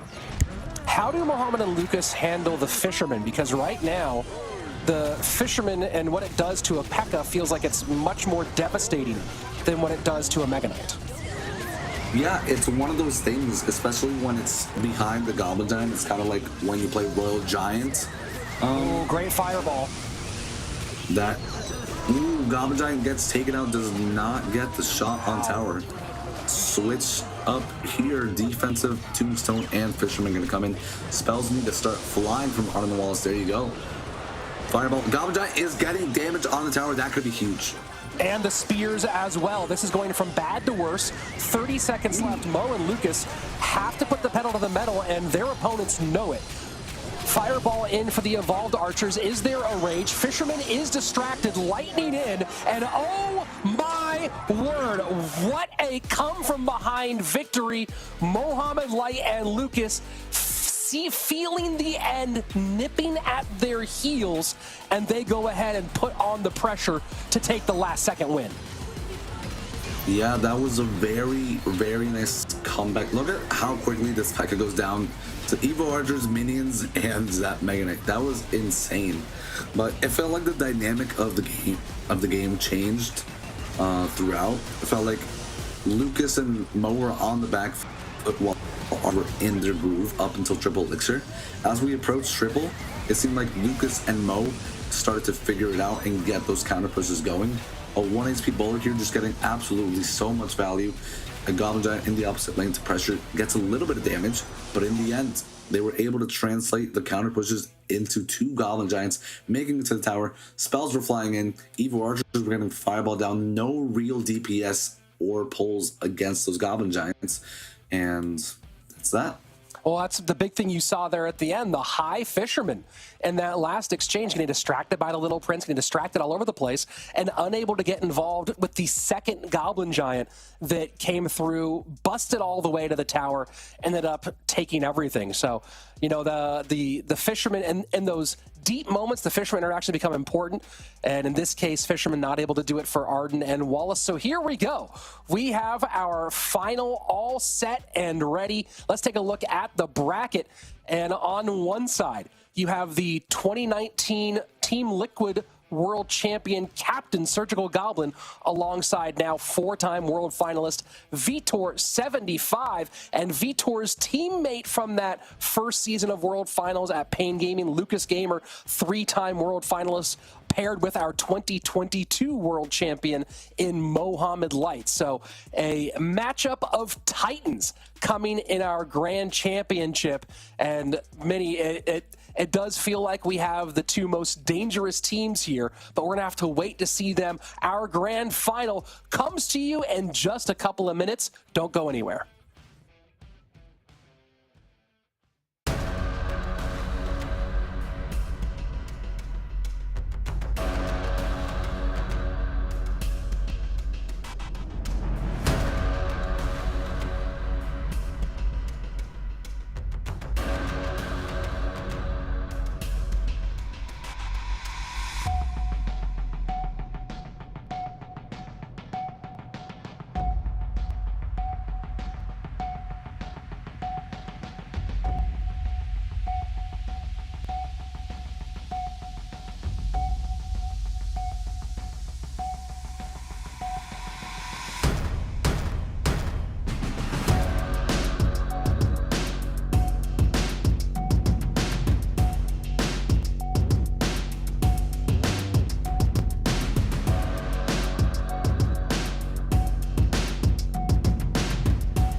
Welcome to the place where dreams come true. Where everything you want can be yours. If and only if you're willing to work for them. You're willing to hurt for them. But most of all, you're willing to be first for them. Ha! Look, I'm going straight to the top. I don't know how I would stop, like it or not. I got some goals that I'm hitting. You hear what I'm spitting? It's hot. Look what I got. Whole lot of passion and pain. The Snapdragon Pro Series powered by Samsung Galaxy is brought to you by Snapdragon Elite Gaming, Samsung Galaxy S23 Ultra, Monster Energy, and DHL. Welcome back to the Snapdragon Pro Series, sponsored and powered by Samsung Galaxy. We are here. It's all come down to this, the grand finals of the grand finals of the Snapdragon Pro Series Season 4. We have Surgical Goblin and Vtor 75 versus Muhammad Lights and Lucas X Gamer Mini. Talk to me. What are your predictions for this final best of 3 of best of 3s? I mean, this just feels like the finals of finals. You have both teams who have won a 2v2 championship here at the Snapdragon Pro Series in their own time. And just two players in each team, Surgical Goblin and Vtor. Vtor coming off that World Finals run. Mo coming off that World Finals. A little bit disappointing for him, so maybe he's just, like Riz said, just angry and taking it out on all these guys now. So I couldn't ask for better finals. I'm going to go with Vtor and Surge, just because I feel you already leaning towards Mo and Lucas. And you know me, I like those differences in predictions. So I think I might actually go with you here. I'm going to do a whole prediction for the whole set. I think duels, Mo's going to beat Vtor in the duels. Let's hop in the game while I talk about my predictions here. And then in this second one, I think Surge is actually amazing at Mega Draft. I think Surge beats Lucas in the Mega Draft. And then finally, it's really close, but I think I'm going to predict an upset of Vtor and Surge taking the 2v2 off of Mo and Lucas here. all right, okay, you love to see it. Bold predictions right here. Looks like Vtor is going with Little Prince Minor Poison. Mo on the bottom looking like it could be Hog Rider, also could be a Miner as well. Yeah, could be looks like a minor mirror matchup to me, but you never know. Especially with this E-Spirit. This E-Spirit is weird to me. It is going to be the Miner though. There's the Miner coming in. And a nice placement here, going to prevent the Goblins from locking on. We see damage lead for Mo already. Yeah, and already, like you say, I think I would have to give this Minor Mirror to Vtor just because of the mortar. Minions here on defense are always going to be good. Look at this mortar poison forced out at the bridge, and great goblins there to force out a spirit on the back foot and still get a shot on tower due to that mistiming from Vtor. Solid defense from Mo at the start. And does he even have a building, or does he have Little Prince stored in there? That's a great question. I would guess it would be an Inferno Tower last card here. I think that's what makes the most sense. Or more likely maybe a Tesla. But I think you're definitely right on your assessment about this mortar being maybe a little bit better, especially with the Little Prince with the 3-card cycle. We do have a nice pre-log coming in here, but the damage is already done. The Miner only going to get 1 shot. Yeah, and you can always piggyback off of each of these instances with a mortar like so. There is the Inferno Tower, like I said. Going to take care of the mortar pretty decently. I think you'd much rather have a Tesla in this matchup, though. Maybe saving it for later on with a Hog EQ deck. Pre-log coming through, going to prevent the Goblins from dropping right away, but the Ice Spirit freezing enough to let the log come first. And here comes another mortar at the bridge. The thing about this mortar, though, is that it's giving poison value. I think you'd much rather be playing this mortar in the opposite lane. Yeah, definitely to avoid that poison value, like you say. Here we see a good Little Prince, though, and I mean, maybe that's just what Vtor wants, playing those Little Princes high enough to not allow poison value. Here we go. You called it. Mortar in the opposite lane, and that's on tower. Yeah, more than the opposite lane. Minions to distract pre-log on the right side for the Goblins with the Miner to keep this little prince very healthy. Mortar gets shots, Miner's getting shots. Mo doesn't have Knight or Goblins to cycle to defend. And he can't even poison these minions, but he has to get some damage somehow. But Goblin's perfectly predicting this Miner as well. Vtor's playing this to a T. Yep, and great mortar there, followed by an Ice Spear prediction. Inferno Tower just really cleans that up. Minions in an attempt to salvage what's left of the Evo mortar.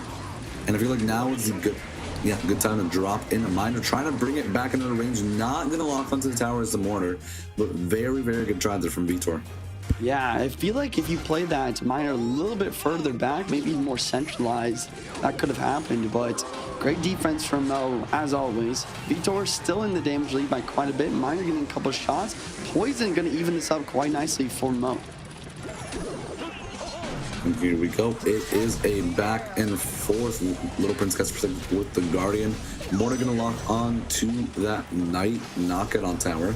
Minions putting in work, and we see Mo swing into the lead here. Yeah, look at that Guardian. So much damage on the left-hand side. Vtor taking the damage lead right back. Mo's going to take it back with his Miner Poison. Evo and I doing a great job of tanking for this mortar, and another Miner inbound from Mo. Guardian to protect what's left of that Little Prince that's now, ooh, what a spirit chain that Vtor gets there. Miner Poison unanswered here on the left, gonna be replied with a poison at the bridge. That's not what you want us to do or see if you're Mo. Yeah, and he has to use his Miner on defense versus the Miner as well, and Vtor just takes the opportunity to continue apply pressure at the bridge. There's only 20 seconds left. Vtor gets his Little Prince down for the 3-card cycle, and that's going to allow him to really out-damage his opponent here with only 10 seconds left. Miner, Poison comes through. Miner, relog on the right is amazing. There's nothing for the Knight. Evo Knight, Miner comes down. Is that enough to defend? Little Prince going to finish off the game. Vtor taking it to Mo here in the Miner Poison mirror matchup. What an ending to that Evo Knight almost swinging things the other way for Mo. And in those last 30 seconds, it kind of felt like Vtor was putting Mo into positions we're not used to him being in. I mean, that poison at the bridge is so drastic. You really want to be playing that on the tower with your Miner. And then on top of that, an E-Spirit Miner played on defense as well. So I don't usually see Mo making plays that I don't really agree with, but it just feels like he was really out of sorts at the 30-second mark of this game. Yeah, I think you called it right at the beginning of the match as well. It really comes down to that mortar, right? This deck from Mo does not have that range unit like the Little Prince, a Musketeer, Archers to take out the mortars from your side of the map. Only thing that you have is Inferno Tower, but Vtor's got Goblins, but more importantly, the minions to always distract that Inferno Tower, allowing the mortar to get so much value, apply pressure, force out defensive poisons, and just keep the momentum on your side throughout the entirety of the match. Absolutely, and he also had the 3-card cycle that Mo didn't have, so really being able to put the pedal to the metal in that one, relentless mortar onslaught throughout that one. And both players, they've used cycle, they've used poison, so we can expect maybe one more cycle deck throughout this duel, and then maybe something more control or heavy like a Goblin Giant, or maybe some Royal Giant as well.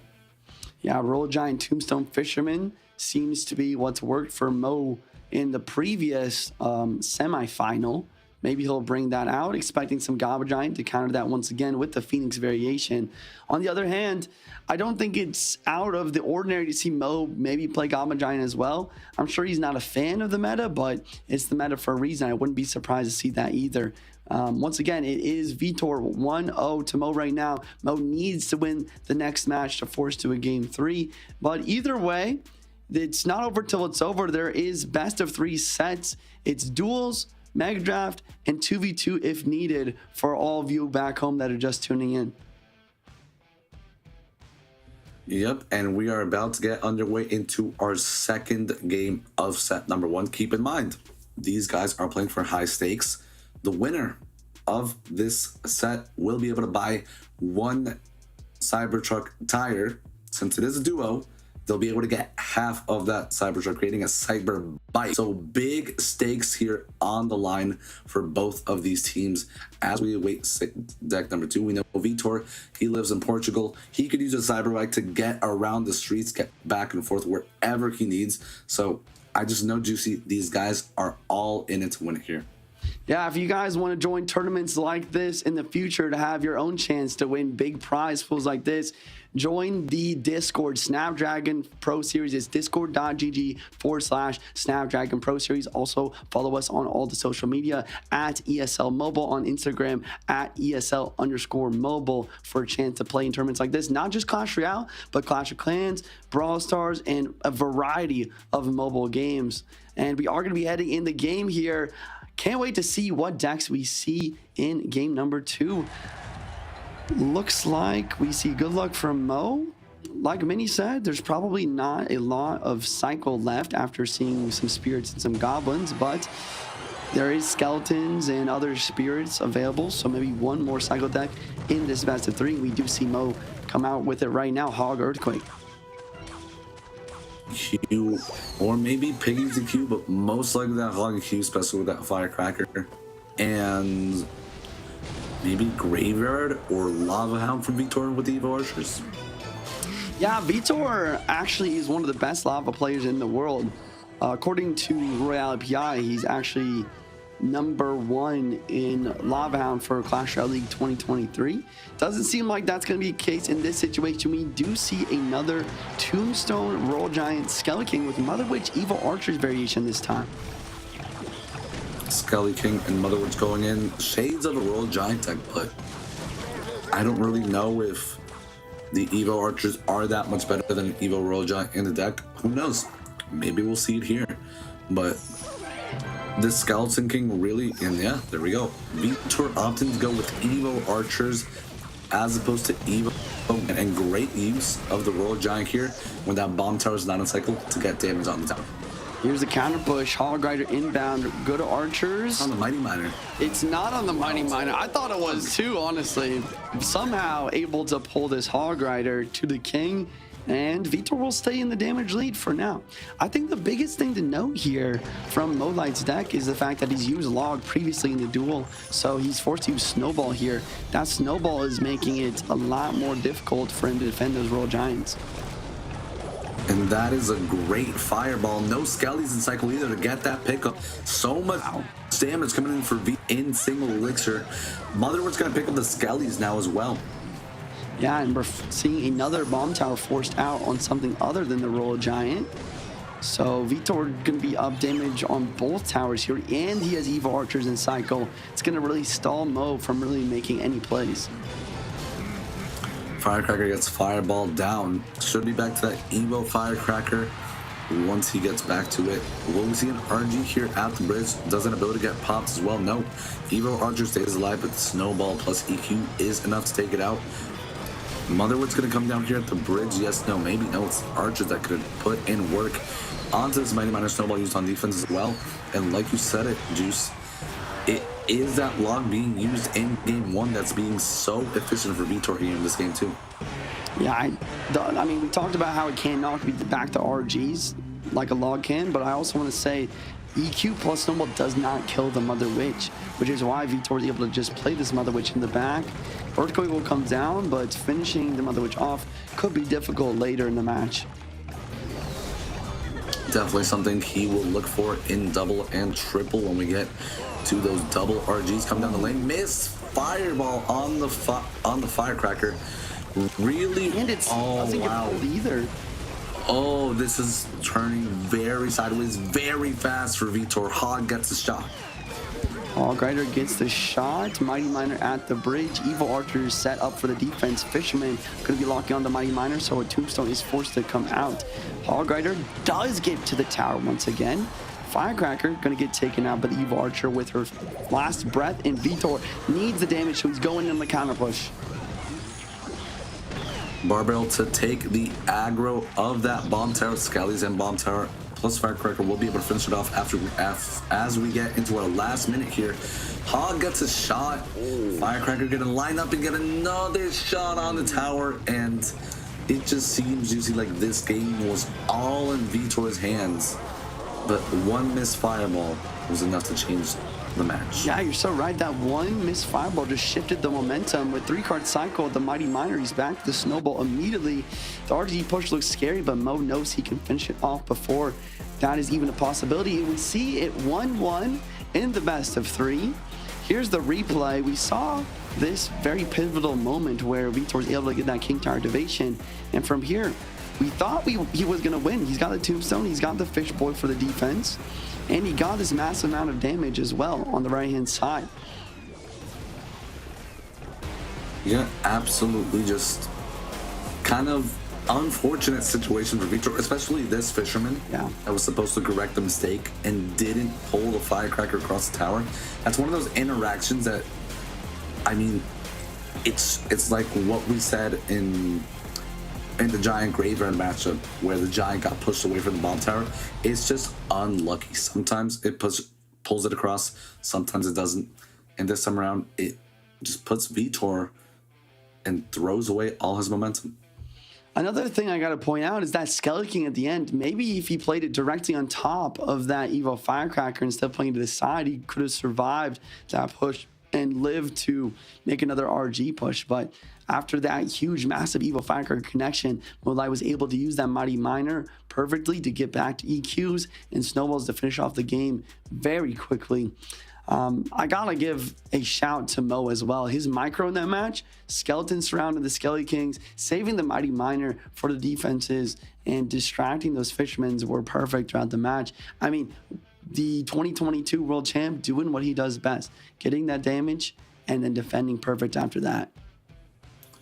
And like you mentioned, those are exactly the types of interactions that you need to get back, especially when you're playing Hog. You get the perfect micro interaction on this Ice Spear for this. A good snowball, maybe the fisherman has a tombstone, and just continue the 3-card cycle with the Mighty Miner. It opens the avenue up for relentless onslaught, just hogs after hogs. And when you're gifted a missed fireball on your Evo Firecracker, it just, Mo was feeling himself in that last minute. Yeah, and now we're in a situation where Mo is not able to use his, his comfort in his cycle decks. He's used Minor Poison, he's used Hog EQ. So I can't wait to see what he pulls out here. Maybe we'll see maybe a bit of a deck swap here as Mo could be playing some Royal Giant up next. Potentially even some Goblin Giant. Goblin Giant hasn't seen from either play, maybe even a Goblin Giant Mirror matchup in this game 3. Yeah, I mean, both these players, well, Vtor doesn't have Fisherman open because he just used it. But I don't know, maybe Vitor's going to be going the heavy, the cycle, since he just went heavy with the RG. But Mo, he doesn't have any cycle options remaining. He's used Skeletons, he's used Log, he's used Snowball, EQ. So I feel like now it's time for, like you say, a Goblin Giant or maybe an RG from Mo. Let's hop straight into the game. Let's find out for ourselves what deck these players will be bringing out here. It is duels formatting. Reminder once again, no cards can be repeated.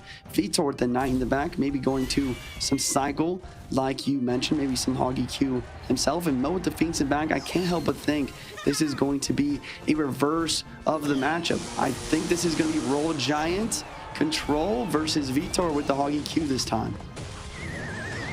It's E-Giant instead of Vtor. Great heads up play there. Thinking the same thing as you, Juice. Yeah. Expecting that Fisherman. But in the end, it's going to be E-Giant from out. E-Giant against Hog Firecracker. What do you think about this matchup? I know you play E-Giant a lot on ladder. Yeah. So I got you. So honestly, this matchup is probably about 60-40, maybe 70-30 in the Hog EQ's favor. But the difference here is there's no goblins, there's no Ice Spirit. And without those, countering the E-Giant becomes a little bit more difficult. Also, there's no Log. Not having Log and having Snowball. Missed the EQ.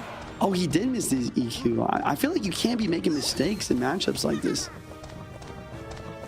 Yeah, especially without any troop there to, deviate his EQ placement. Hey, we've seen it. We've seen mistakes happen. But you were saying, Hog Rider, a lot more difficulties because you don't have those goblins. Yeah, no goblins, no log for the knockback. The other thing here is the bowler. I think the bowler does a great job of putting this a little bit more in E-Giant's favor as well, as the bowler plus tornado combo can be so difficult to defend. Yeah, and I also feel like, ooh, that's a tough bowler shot. Tough bowler shot to beat there, but it feels like in single elixir, your window of opportunity to get damage is a lot higher than in double. And here we go. Big push starting up from Mo. Yeah, Mo with the E-Giant in the back, opting to take a little bit of damage to the right side, using his tower health as a resource to gain a massive elixir lead. We see Vtor pressuring the opposite lane. Once again, NATO in cycle here. I like this play though, making it so that the NATO can be used on defense. But on the other hand, we see Evil Archers now in cycle, but these firecrackers are really clutching on the defense. Yeah, very, very nice. He didn't have the tornado to pull those into the bowler. And now momentum in Vtor's favor. These firecrackers are going to splash onto the tower with his Phoenix. Barbarrel will take him out. Yeah, Barbarrel skillfully and precisely taking them out, except for one. Another firecracker in cycle though, as always. Lightning for Mo. Just taking the damage with the lightning, taking damage lead with this archer hit. Interesting decision. He needs to NATO this Hog Rider, but it's not in time, so it does get a shot, and this Firecracker is getting damage to the right side. And look at the King Tower HP as well. Yeah, Hog gets the shot. Didn't expect it there, especially a tornado being from Mo. Firecracker here to pick up the archers maybe at the bridge. And that's a great heads up EQ, knowing that Mo does not have the tornado in cycle, having just used it on the defense.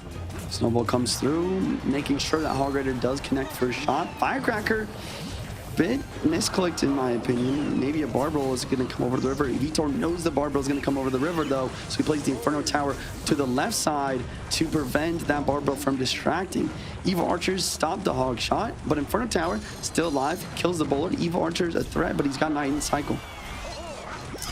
Yeah, that Inferno Tower was so close to not heating up in time to take care of that E-Giant.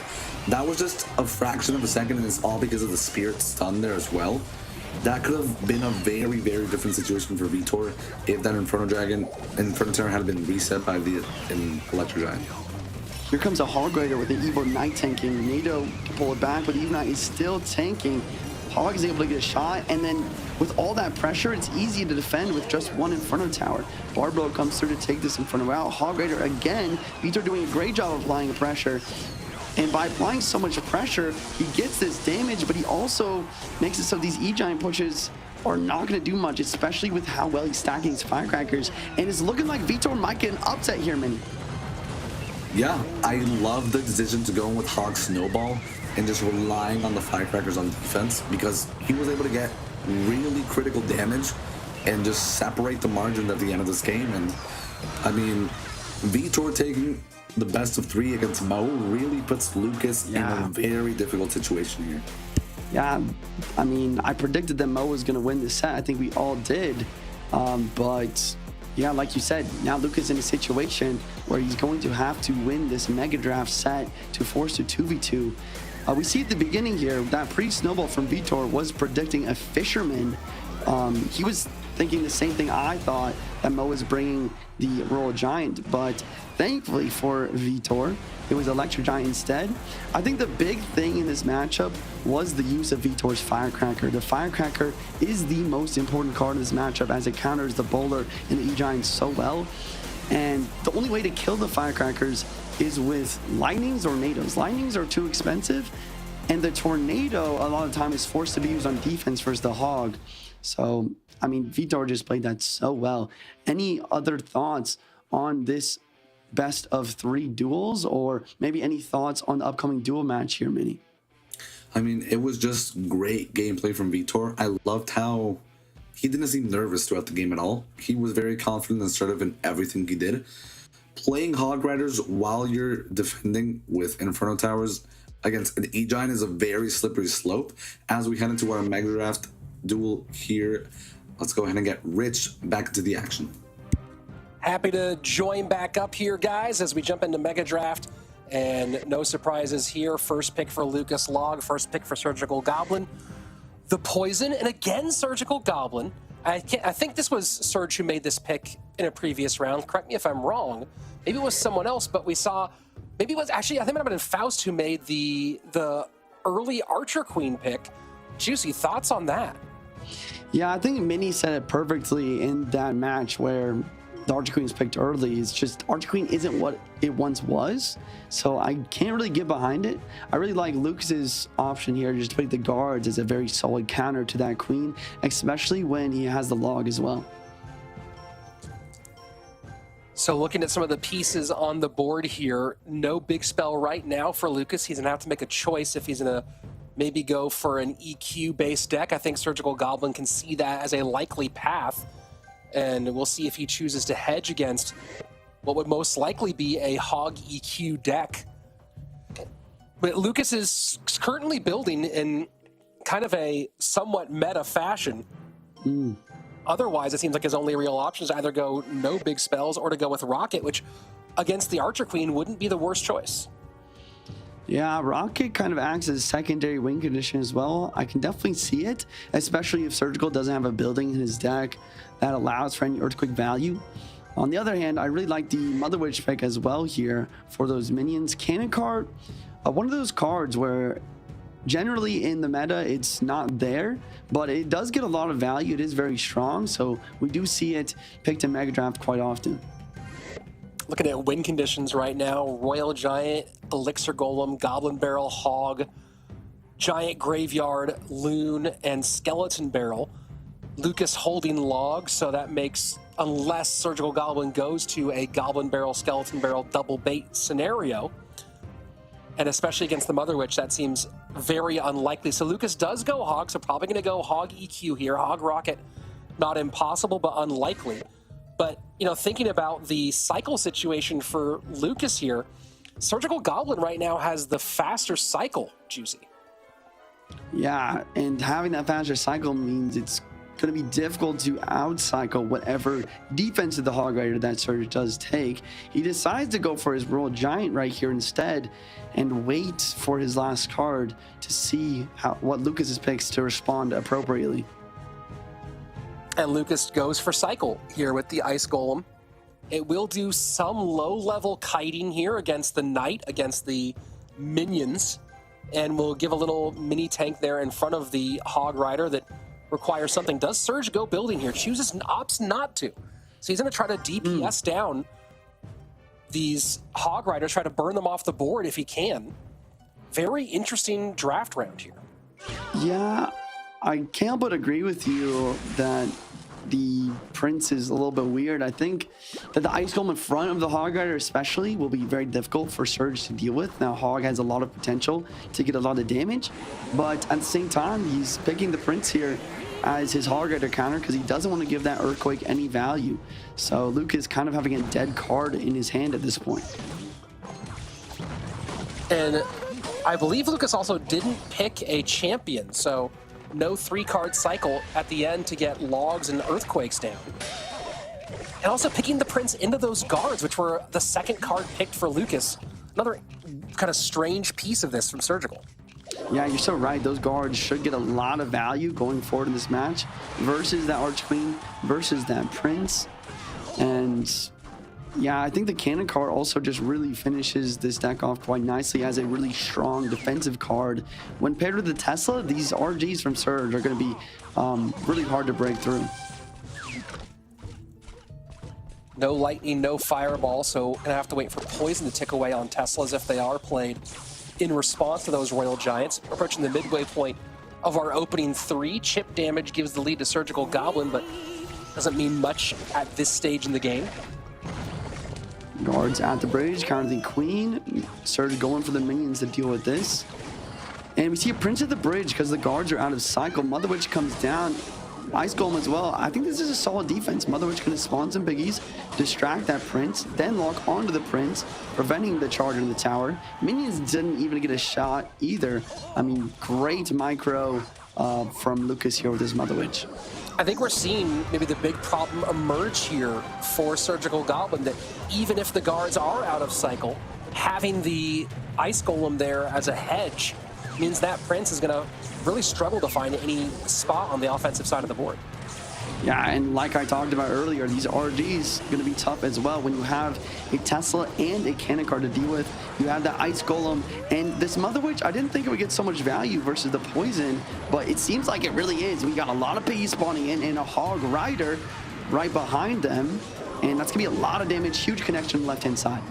Is Surge playing too offensively for the first 3 minutes of gameplay here? Yeah, I think you're right. I think you have to defend and counter push versus these Hog Riders with your Prince. And then I think the most important thing is that he needs to get his poisons out on the offense versus these Mother Witches. We saw how much value the Mother Witch can get in this last push, in this last defense. And I just don't know about this dual lane pressure here. And you see the poison not coming out as he's trying to make sure that cannon cart doesn't turn into a real counter push. And so the Mother Witch just sitting there getting plenty of value. And now you have cannon carts in 2 lanes here, and then a Mother Witch cannon cart push behind the Ice Golem, as this Royal Giant will be easily dealt with. You know, people have to keep in mind also, Evos are not a part of Mega Draft mode. So certain kind of gameplay rhythms that you got into with certain cards like Royal Giant in Classic 1v1, you kind of have to reset your brain and realize, hey, maybe I have to slow down with Royal Giant. I'm not going to be able to cycle to an Evo. Yeah, I think what you're saying makes so much sense. Surgical is playing very aggressively right now, as if it was the Evo meta, as if you can spam at the bridge and rely on your Evos for defense. But that is just not the case here in Mega Draft. We see a huge damage lead from Lucas. I like what Surgical is trying to do here with the 3-card cycle to get multiple Royal Giants, but this Hog Rider is going to hit the tower every time as Surge doesn't have the building. And now it's Earthquake Log Valley here. Log will come in. Royal Giant is going to take a lot of damage here as the Mother Witch will shut most of this down and trying to put pressure on, but the Earthquake Log will be sufficient. GG, well played, easily done by Lucas, and Surgical Goblin, I think, kind of got a little, maybe was looking at 2 different things, and the decision, I understand not wanting to give Earthquake value, but left himself with absolutely no answer to this Hog Rider, and we saw the results of that. Yeah, and I think the big thing here is that if you are in a situation where you know you're going to have to take hog damage, you need to be able to counter push same lane appropriately. Surgical was playing this match as if Lucas had like a rocket or a fireball that could destroy a gigantic push, and he was constantly going for these dual lane pressures. If you want to win this match, this is what you got to do. You got to defend the Hog Rider, then you counter push all same lane, put it all together, and you get the poison down the Mother Witch. I don't think we saw a single poison come out on the Mother Witch. Why are you so low next to me? Why am I down here? What happened? What happened? Like, do I have a body? Am I just a disembodied? I got you. From now here, on, how this? Yeah, all right, here we are. Here we are. It's the heads only portion of the show, and I guess maybe it was the adjustment for maybe that was what minis. I'm trying to get myself back into the frame here.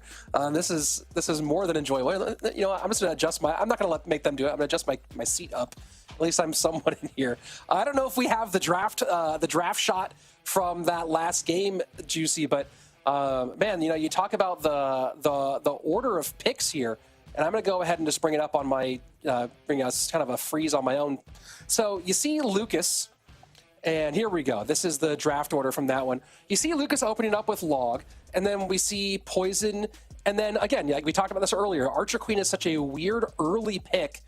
And Lucas shutting things down, goes with the guards, picks the Tesla, which he knows is going to put his opponent into a tough spot for the Hog. I am super surprised that there's not like that, but you know, you're looking at what we're seeing here, Bowler as an option. There's a lot of ways to hedge against that Hog that I'm really surprised Surgical Goblin didn't pursue. Yeah, I was looking at this like the same exact thing there. I think a Bowler instead of Prince last pick there makes a completely different match.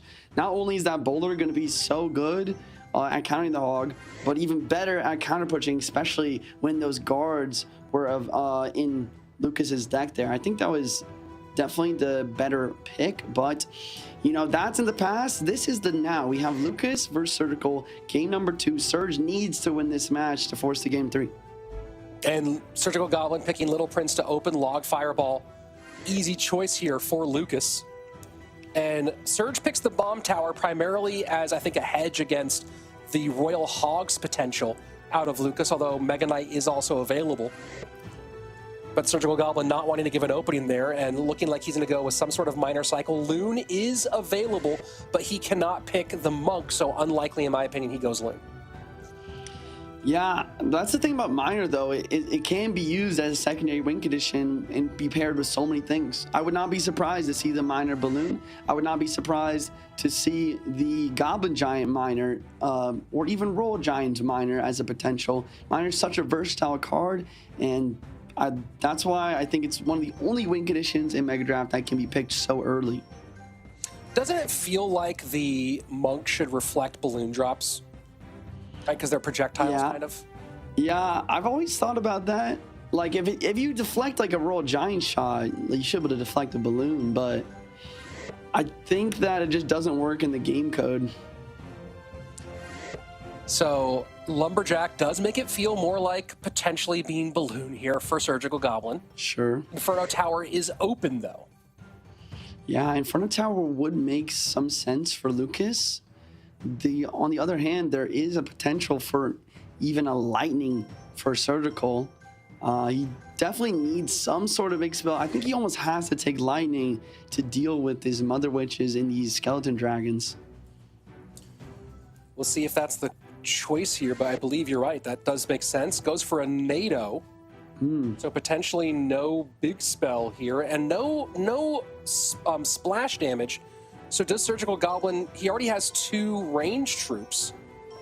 What does he have in mind for that Tornado? Royal Giant, not a big surprise here, given the picks Lucas had so far. So Surgical Goblin does have the Lumberjack. He can do some shred damage on that RG. Does not want to pick Barbs here. Goes E-Barbs. Fascinating. Yeah, I am not in love with this draft from Surge, like you said. The only thing NATO really synergizes with is the Little Prince ability, not any splash damage here. He has decent defenses versus the RG, but Lucas's deck looks like it's a meta deck. It looks like everything is synergizing so well from him here. And despite being against a Miner, what do you think about the Goblin Cage pick as a last pick there for Lucas? It feels like maybe there was some more, some other options that might have given a bit more value. Yeah, Goblin Cage is weird, especially when your opponent doesn't have a building targeting kind of... Wow, okay, here we go. I'm not going to talk about that anymore because we have Lumberjack E-Barbs at the bridge. Super aggressive. Really good Monk ability, though. Deflecting the Little Prince, and Skelly Drag going to put in the work. Great defense, but wild offense. Very wild offense indeed. And yeah, with that E-Barbs pick last here, you know, you got to wonder... he already had an Ice Spirit picked for Cycle, obviously. Electro Spirit was on the board. Goblin Gang was available. Rascals were available. Barbs, being he has the Fireball, Barbs could have been an interesting pick. And Mega Knight was still there as well. So interesting choice there with the Goblin Cage, the last one. But also it gives him that Elixir banking possibility, as you see here.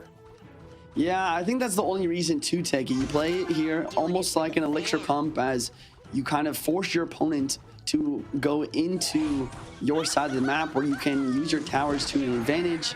I think the Goblin Brawler also could be huge when it comes to the offenses with the Royal Giant. I mean, I'm just imagining a Monk, Goblin Brawler, Royal Giant push. That can be pretty difficult to defend.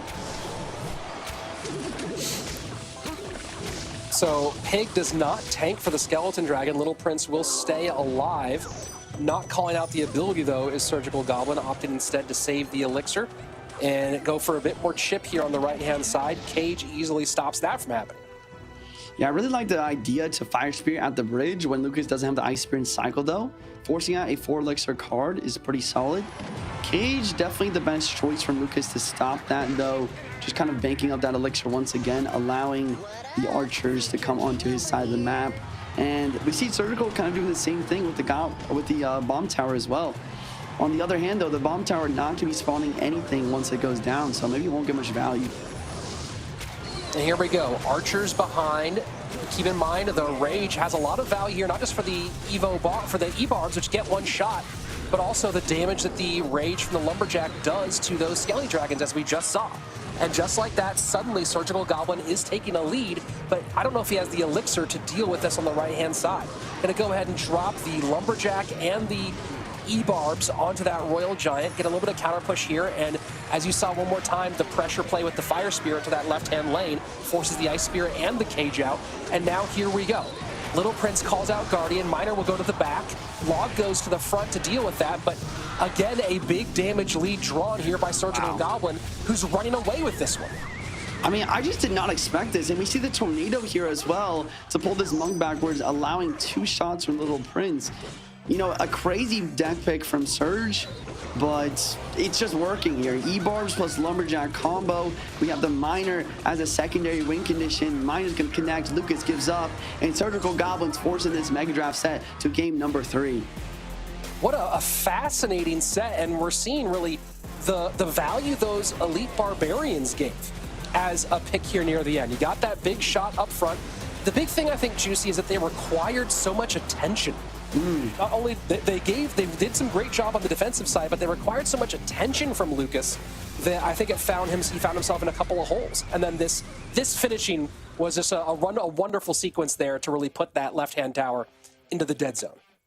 And I think this is twice now that Lucas is losing a Mega Draft game because he's made a mistake with just that final pick. I think he's getting so comfortable with how well his draft is going that he's making a mistake on that last card.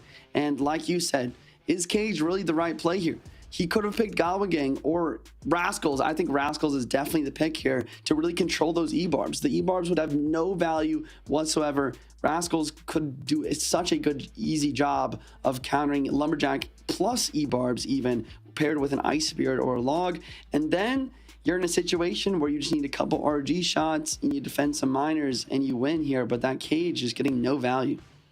Yeah, I mean, Rascals, I think you're right, is the great pick here. But the number of times that Surgical Goblin had 3 to 5 troops going same lane, Mega Knight would have completely shut down that concept as well. So it's interesting that the Fireball, you know, Lucas was very directly picked that Log Fireball to open, and then the Fireball ended up being kind of inconsequential. So let's see, and very similar rhythm here with Surgical Goblin picking Little Prince to open, Lucas going Poison to counter the Little Prince. Let's see if he picks Log here or goes a different direction. Barbarrel and Log are both on, so I think that he makes, and there you go. He picks the Miner to give himself some different direction and options. Yeah, I think that's very smart. I think if he didn't take Miner here, Surgical would have taken it to prevent the Miner poison.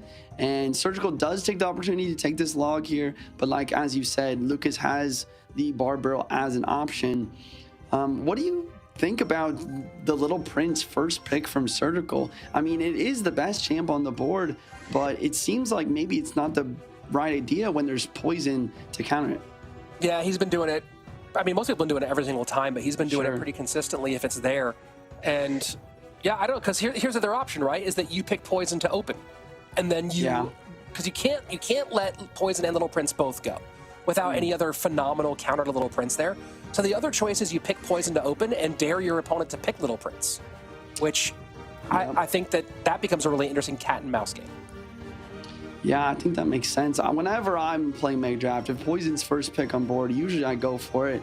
It just does such a great job of shutting down so many cards, not just the Little Prince, but Musketeer, Archer, Queen. Doing that a little bit more damage than a Fireball does helps in so many different interactions. And Lucas, so far, a lot of cycle opportunities. He does have the Heal Spirit available now that Surgical Goblin took the Electro Spirit. I don't think he picks Heal Spirit here, as he goes to Rascals as well. Rascals, I'm wondering if maybe Surgical is going to make some sort of Mega Knight deck here. The problem with the Mega Knight, though, is there's P.E.K.K.A. and Mini P.E.K.K.A. on the board, so it doesn't make as much sense. Instead of Mega Knight, he goes for the Fireball to deal with those Rascals and those Electro Dragons. I think that was definitely the right call. Yeah, smart play here. He has plenty for the air, but now you're looking at the ground here, looking like a Royal Giant deck out of Surgical Goblin here. Yeah. So this next pick from Lucas will really tell us. And You know what I wouldn't hate here is if Lucas picks the Royal Giant out from under Surgical Goblin and makes him make a weird choice. Instead, he opts to play safe, goes for the cage. Yeah, that makes sense. I think that can help on defense. I wonder what win condition he goes for. Maybe it is just the Royal Giant, maybe even a Goblin Giant. No, he takes Drill. Surge goes Drill. So he takes Drill. I guess he's worried about a cage plus mini P.E.K.K.A. or a cage plus P.E.K.K.A. Defense versus a Royal Giant. He goes Drill, but the Barbarian Barrel plus the Mega Knight is going to be so good at defending those drills. This is going to be a fascinating match. So here we go. Surgical Goblin and Vtor with match point. Did Lucas just outdraft in this situation? Or did Surgical Goblin come up with something, again, will he defy expectations as we saw previously? Prince at the bridge. Miner on the defense. It might be enough, but I don't think so. Prince might just, okay, it doesn't charge, but it does get one shot. That could have been a lot worse. And Lucas generally leaking a lot, but wanted to get the timing down on that Mega Knight. And this drill pick is just fascinating. And I understand the concern that he had, right? You're playing Royal Giant without the Fisherman is certainly not a thing you really do much here in 2023. And takes the leap, oh boy. Doing it for the Yeah, Little Prince in the back here. I mean, a couple weird interactions to start this one. I think this is something that happens in Mega Draft a lot when you don't have those comfortable cycle cards like Skeletons or Ice Spirit to stop these small connections like the Prince on the left and the Mega Knight shot on the right. But we'll see how this unfolds. And once we get into Double Elixir, it's going to be more about those big, monstrous connections than the little ones that are happening right now. So entering the final 90 seconds of regulation, drill held here by the bar barrel. Miner goes to the outside. Ghost, not a perfect pickup, but will reduce the damage as we get closer to double elixir time. Lucas ahead 26-60 to 23-19. And so far, that late Goblin Cage pick certainly proving helpful, but the Mega Knight may be the top choice here, and I think we'll really be curious whether, of course, this is the last Mega Draft game of the day, but seeing whether these Little Prince opening picks really are the right play here, as champions have typically been a mid-draft pick rather than opening draft pick in Mega Draft. And I don't know if the difference in Little Prince, and nice control here by the Classic Prince, I don't know if the Little Prince power is enough to justify making it the first pick regularly in Mega Draft. Alrighty. We see a Barbell defending quite nicely versus that drill. Barbell does such a good job of counting drill. You can actually fully counter a drill with a Barbarian Barrel when correctly placed, which is why I was so surprised to see Surgical taking the drill in this situation. But I mean, maybe in the triple elixir with dual lane pressure, he can make something happen. But as well, you have the Mega Knight. So the Mega Knight in triple elixir, I feel like, will take the advantage actually. Juice, I'm curious about your thoughts on that. Like, do you think that typically, as I was saying earlier, the champions have been sort of a mid-draft pick, right? You don't usually pick them near the end unless your opponent's already picked one, but they're usually, you know, the third, fourth, fifth pick. And we're seeing Little Prince get picked a lot. Do you think it really is strong enough that it justifies being a first pick? Or are people reacting more to it as how strong it is in regular 1v1 constructions? Because I'm looking at today and I just don't know if it justifies being first pick.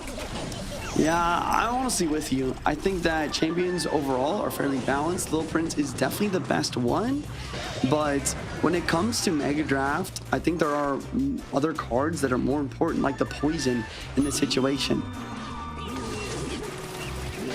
And Miner goes to the safe spot here. Lead currently for Surgical Goblin with 43 seconds left.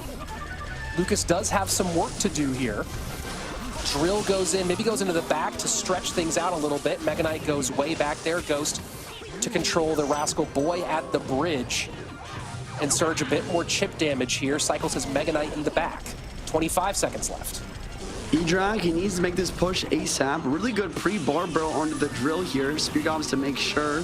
Ghost is forced on the left-hand side, and we see a second Mega Knight at the bridge. Miner coming through. I'm sure we'll see a poison as well. Is this going to be enough to take the damage lead? 6 seconds left. 14:02. Mega Knight has to be controlled. Tick, tick, ticking away. And that's going to be Surgical Goblin winning by 15 HP. Wow. The tick just not quite there.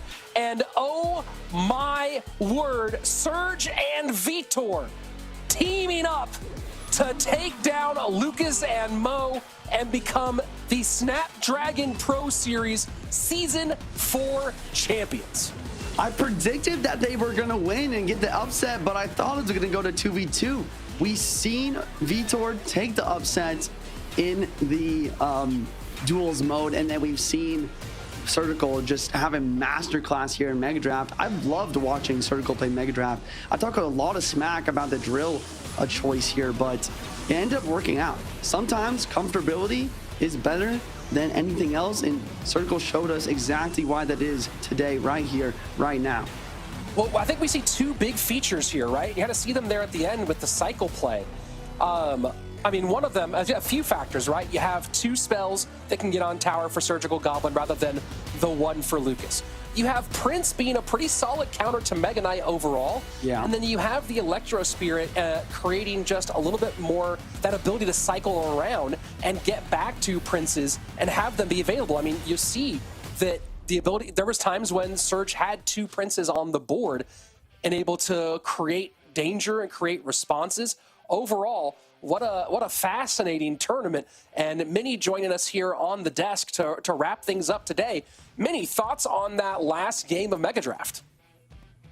I mean, that was absolutely the closest way that game could have ended. I was under the impression that Electro Dragon was going to chain from the Prince to the Ghost to the tower, and it was going to get stolen in the last second, but Surge winning the game in Surgical Goblin fashion. 1 HP with a 5 right after it. It doesn't get much closer than that. Very close indeed. And Juicy, I'm watching, on the delay a little bit here. I'm watching right now, and you could see Surgical Goblin had a Prince down to control the Mega Knight, and as soon as it died, was back to Prince one more time to pick up the Mega Knight again. So, we saw the drill pick, but especially with having the counters and the cycle ability, I'm wondering if Surgical Goblin was playing chess instead of checkers and said, hey, if I pick drill, you're going to pick a card that I have a counter to already in the game. Yeah, that's so true. And by always cycling those drills, he was always forcing out those Mega Knights and then being able to defend them with the Prince. And I think it's so fascinating that he never played the Fireball throughout the entirety of the entire match because he was more focused on attacking with the drills and forcing out cards from Lucas. And I mean, I think you got it right on the money there. Well played and great mind games from Surgical. And, we talked about the Little Prince being kind of a funky pick here, but you look at the board, Lucas, no champion, no 3-card cycle. Surgical Goblin, champion, 3-card cycle, and able to take advantage of that in the moments where he needed. So GG to Vtor for a tremendous dual mode matchup against Mohamed Light.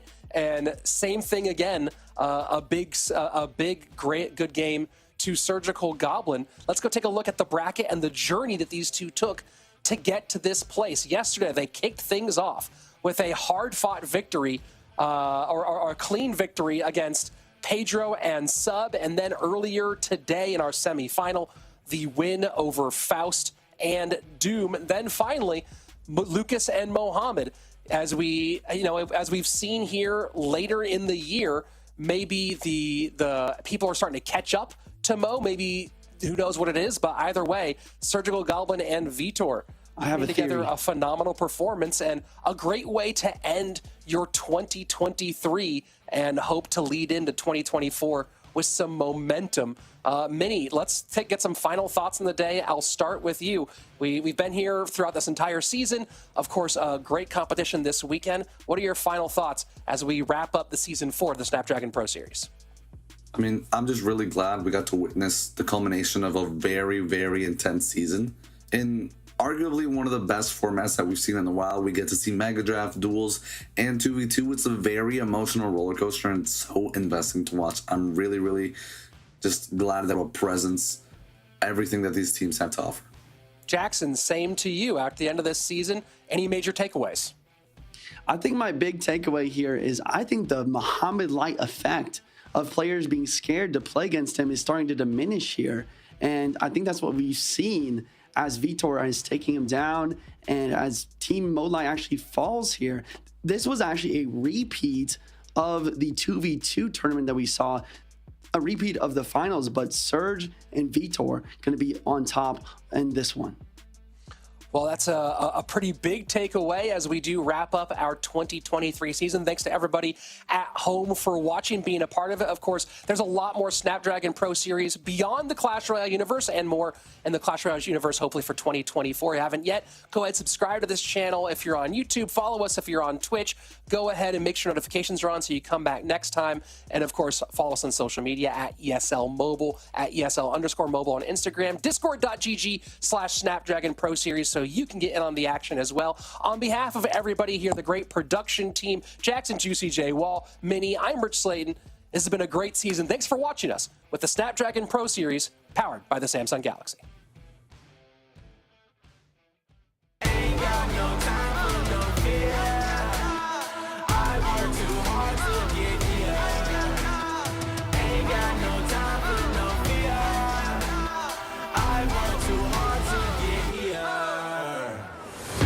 Got the time, put me in, coach. I've been going hard, time to let it show. Everything raw, give it to me now. Let me have the spot, man, it's going down. Gotta get it here, I don't wanna wait. Take what I want, then I go train. Gotta get a win, I won't lose the game. This is my year, I ain't gonna break. Strap in, cause it's gonna be a long ride. Working on me every single day and night. There comes a time when your worlds will collide. If it's holding you back, push it right to the side. On another level, I will never settle. Mind over matter, get the gold medal. On another level, I will never settle. Mind over matter, get the gold medal. Ain't got no time for no fear. I work too hard to get here. Ain't got no time for no fear. I work too hard to get here. On another level, I will never settle. Mind over matter, get the gold medal. On another level, I will never settle. Mind over matter, get the gold medal. On another level, I will never settle. Mind over matter, get the gold medal. On another level, I will never settle. Mind over matter, get the gold medal.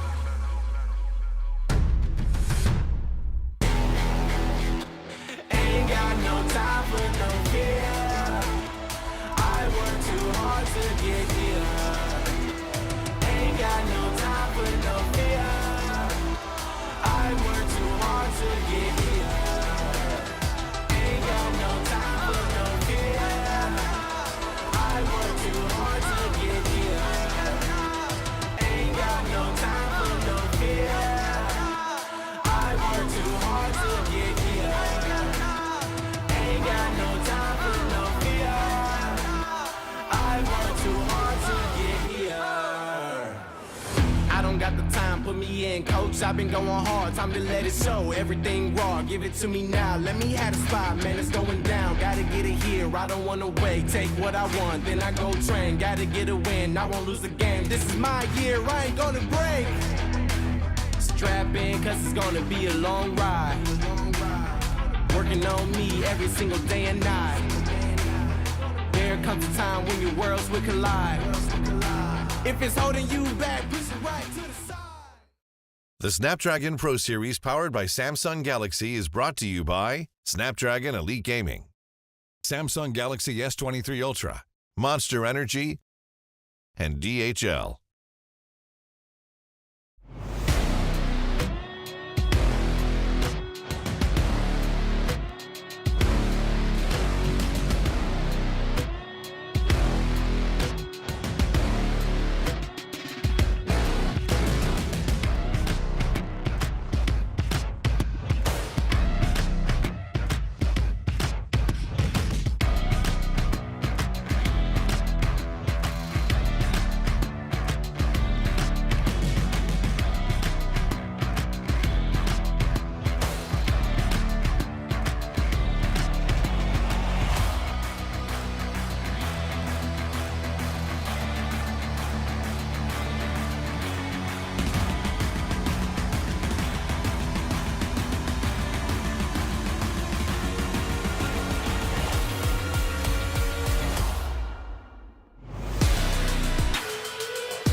dime on the mission, snap any minute, casually winning. Stop tripping on me, stop dissing on me. Yeah, I got a dream, can't take it from me. My fire's burning, now I'm always learning. Tell me where to go, man, I'm on a journey. Yeah, I can't explain it, I get excited. Keep it 300, King Leonidas. Strap in, cause it's gonna be a long ride. Working on me every single day and night. There comes a time when your worlds will collide. If it's holding you back, push it right to the side. Ain't got no time for no fear. I work too hard to get here. Ain't got no time for no fear. I work too hard to get here. I don't got the time, put me in, coach. I've been going hard, time to let it show. Everything raw, give it to me now. Let me have the spot, man, it's going down. Gotta get it here, I don't wanna wait. Take what I want, then I go train. Gotta get a win, I won't lose the game. This is my year, I ain't gonna break. Strap in, cause it's gonna be a long ride. Working on me every single day and night. There comes a time when your worlds will collide. If it's holding you back, push it right to the side. On another level, I will never settle. Mind over matter, get the gold medal. On another level, I will never settle. Mind over matter, get the gold medal. Ain't got no time for no fear. I work too hard to get here. Ain't got no time for no fear. I work too hard to get here. On another level, I will never settle. Mind over matter, get the gold medal. On another level, I will never settle. Mind over matter, get the gold medal. On another level, I will never settle. Mind over matter, get the gold medal. On another level, I will never settle. Mind over matter, get the gold medal.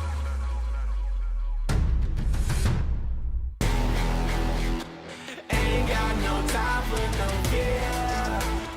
I work too hard to get here. Ain't got no time for no fear. I work too hard to get here. Ain't got no time for no fear. I work too hard to get here. Ain't got no time for no fear. I work too hard to get here.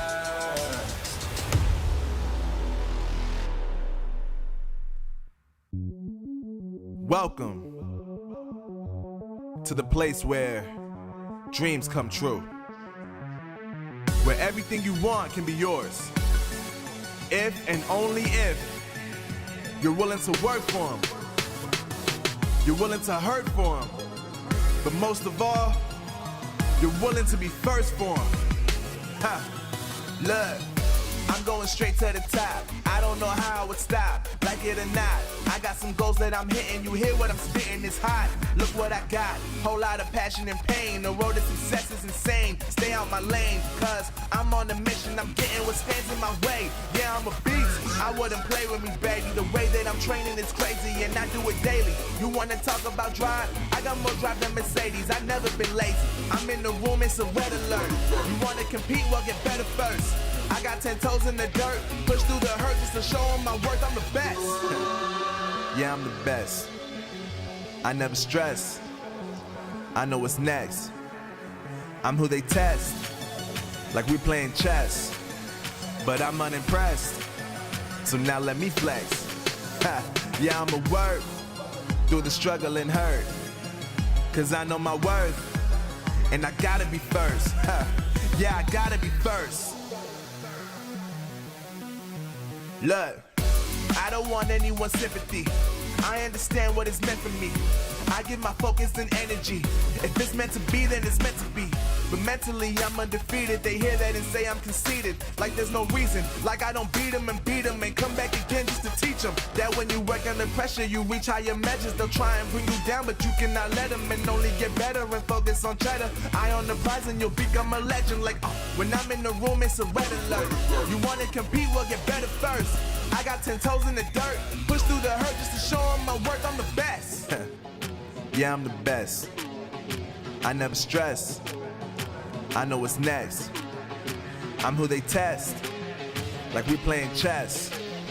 But I'm unimpressed, so now let me flex. Ha, yeah, I'ma work through the struggle and hurt, cause I know my worth, and I gotta be first. Yeah, I gotta be first. They don't know what's gotten into me, how'd I turn pain into energy. Through all the struggle and hurt, remember my worth, and that's why I gotta be first.